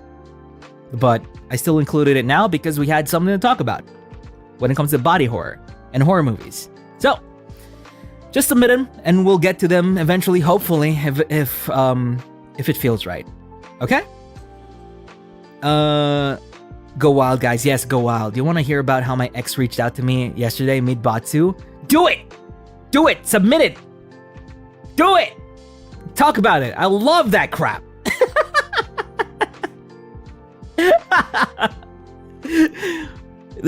Boy abundant moment. Boy abundant. Let's go. I love it. Okay. And so, are you ready for next week's schedule? Now, this next week's schedule is a little bit lighter. But it's gonna be pretty fun. There have already been spoilers here and there on Twitter because of Ruse's schedule. But here it is for next week. This is what we're gonna do. There we go. Thank you for the art. Shop. I can't read it. What the heck? It's so small. Shop Poet or something like that. Let me go back. Let me go to the stream schedule and open it up in full screen so I can see it. Shop Teeth. Thank you so much for the art. It's really cool, really cool. So, first up, we're gonna be doing Bread and Fred with Ruse tomorrow at 11 a.m. So that's gonna be fun. That's gonna be our first official collab by me and Ruse. Finally we get to do a collab, freaking. So that's a Bread and Fred with me and Ruse at 11 a.m. tomorrow. Then in the evening, I think this is 5 p.m. We're just gonna be doing a short Menshi Scuff It making hand cam, and I guess I'll just share some cool things about Menshi stuff there as well. We're gonna be doing the 4 new marionettes that we have. Yeah, 4 new marionettes. That's gonna be great. Then also it's gonna be the debut of my new gloves. I have new gloves that help me to do hand cam things much easier. I'm so excited to use them. I'm really hyped. I think we'll be able to finish these marionettes within like 10 minutes because of these new gloves. It's actually a combination of 2 different gloves. So that's gonna be fun. So next up is on Tuesday, the next day. What the heck is with these? What is 27 and 9 and 31? Ah! I hate myself so much! What? 27, 9, 31? What's going on? Ah, god damn it. Okay, good thing I haven't posted this on Twitter yet. I'm gonna edit this, okay? I'm gonna edit this. The heck? 27, 9, 31, 1, 2, 3, 4, 14? What's 14? Ah! Help me! Help me! Help, okay. I'm not just gonna, I'm gonna double check the times too. Now I'm not even sure. So on Tuesday, we're gonna be on Twitch again, or we're gonna be playing Fall Guys. We're gonna be playing Fall Guys. Guys, Fall Guys is free. So, join me in Fall Guys. I swear to God, join me. And we're gonna be doing a few games here and there, maybe 1 to 2 hours. And whoever wins the crowns or whatever, we'll see how I'll go about this. I feel like we're gonna have a few games, then that we're gonna have like 3 real games. 3 real games where we choose the puppets of the week. The puppets of the week, again, will get a voice tweet saying congratulations, and will be puppets of the week on my stream. They'll have a little section, which is here. So last one was my puppet Gale Dynasty and Hirao Konira. They fought well, valiantly during the last fight in Words on Stream. And for Fall Guys, I'm not gonna be like Gerard in this Fall Guys. You know, remember when Gerard plays Fall Guys? When he loses, he's like, "No, reset, new room." No, we're gonna watch it all until the end. Okay, we're gonna watch it all until the end. So Fall Guys on Twitch on Tuesday, 12 p.m. PHT. That's 13. That's 1 o'clock JST, I think. Yeah. All right, Twitch. My Twitch is. I'm gonna be posting the Twitch here in a sec. Please. Here. Ah, crap. No, I don't want to sign in. Oh no. Magicayar. Follow that Twitch. Thank you. YouTube chat. There we go. Then next is Among Us. Among Us with Octoposse. I saw that in Karaoke. Wednesday and Thursday are gonna be rest days. Then on Friday, this is the one I was asking Gerard. I was asking Gerard if he was available at this time, and even now he replied to me, just said haha, but I still don't have confirmation if he's available at this time. So this is still tentative. But whatever it is, the next NBA 2K23 stream is gonna be the last 2 battles between Armis and Tempest. And I'm gonna have Gerard commentate with me. Okay? We're gonna be commentating, right? For the last 2 battles. I have tweaked the stats and stuff so that Tempest this time has a fighting chance. Okay? Tempest will have a fighting chance this time. I know they kind of suck in basketball, but you know, that's a South Elysium buff. Gerard was like MVP at this time too. No, it was Gerard and Gibby. They were like heckin' incredible. So, Gerard also has his own jersey. Look out for that. I made him a jersey. Yeah. Then on Saturday, it's gonna be our Armis D&D collab. It's gonna be a one-shot. I don't know how long this is gonna be. It's gonna depend on Ruse. So that's the Armis D&D collab. It's gonna be great. Then lastly, for Saturday is a special membership stream. And the reason why it's still special membership stream is because I still need to have it checked.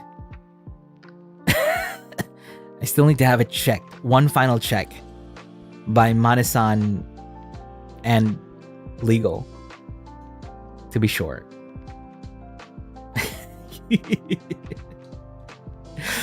So look out for that. Yeah. So pretty light week. I say light, but this is still 7 streams in 7 days, even if there are 2 rest days. So, I hope you look forward to it. I hope you look forward to it. And for the rest of this week, I am King Tavio. I am King Tavio until Gibby does something. I don't know if Gibby's gonna do something, but we'll see. We'll see. God damn it. I thought I was over with my NPC stream arc, but we'll see. We'll see. Currently, okay, whatever. Cringe King Tavio. Whatever. It doesn't matter. King Tavio for this week. All right? Well, that's it. That's it for today's OcTalks with Octavio.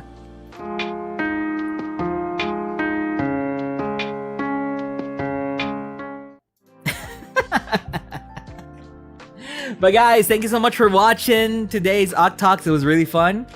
The discussions were really fun as well. And I'm looking forward to you guys' new submissions in the future. Hopefully we also get more news, some cool news that we can talk about. That's not controversial. All right. I also know a bunch of people talk about MatPat and stuff like that. I literally know nothing about MatPat. But I do want to play FNAF for sure. So, all right. Also, thank you guys for watching. Live Gang, VOD Gang, hello. VOD Gang, hello. Hope you guys are having a great day, night, evening, afternoon, wherever you are. When you went there, thanks so much for Supa. Everybody who gave the Supa and the memberships, thank you so much. Everybody who gave so much support during this week, thank you. Another great week coming up. It's gonna be fun, as always. Yeah. But guys, let's have a picture. Have a picture with the king. I allow you to have pictures. Have a picture with the king, with cringe King Tavio. All right, where is it? Sammers, just say thank you, cringe king, cringe. Thank you. I don't care. Power through it, Octavio. Power through it. You're not cringe. You are cringe, but you accept it. You're okay with that, right? Okay. Say Octavio again. Octavio.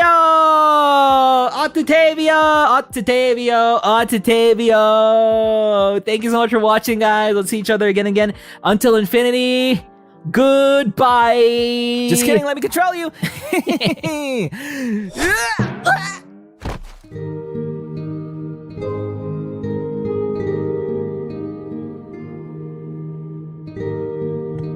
Wait, who's streaming? Is anybody streaming right now? Let's see. Is anybody streaming? Who shall we raid? No senpais are streaming? No one's streaming? What the hell? Wait. 1 second. I got you. We're gonna raid somebody. Don't go.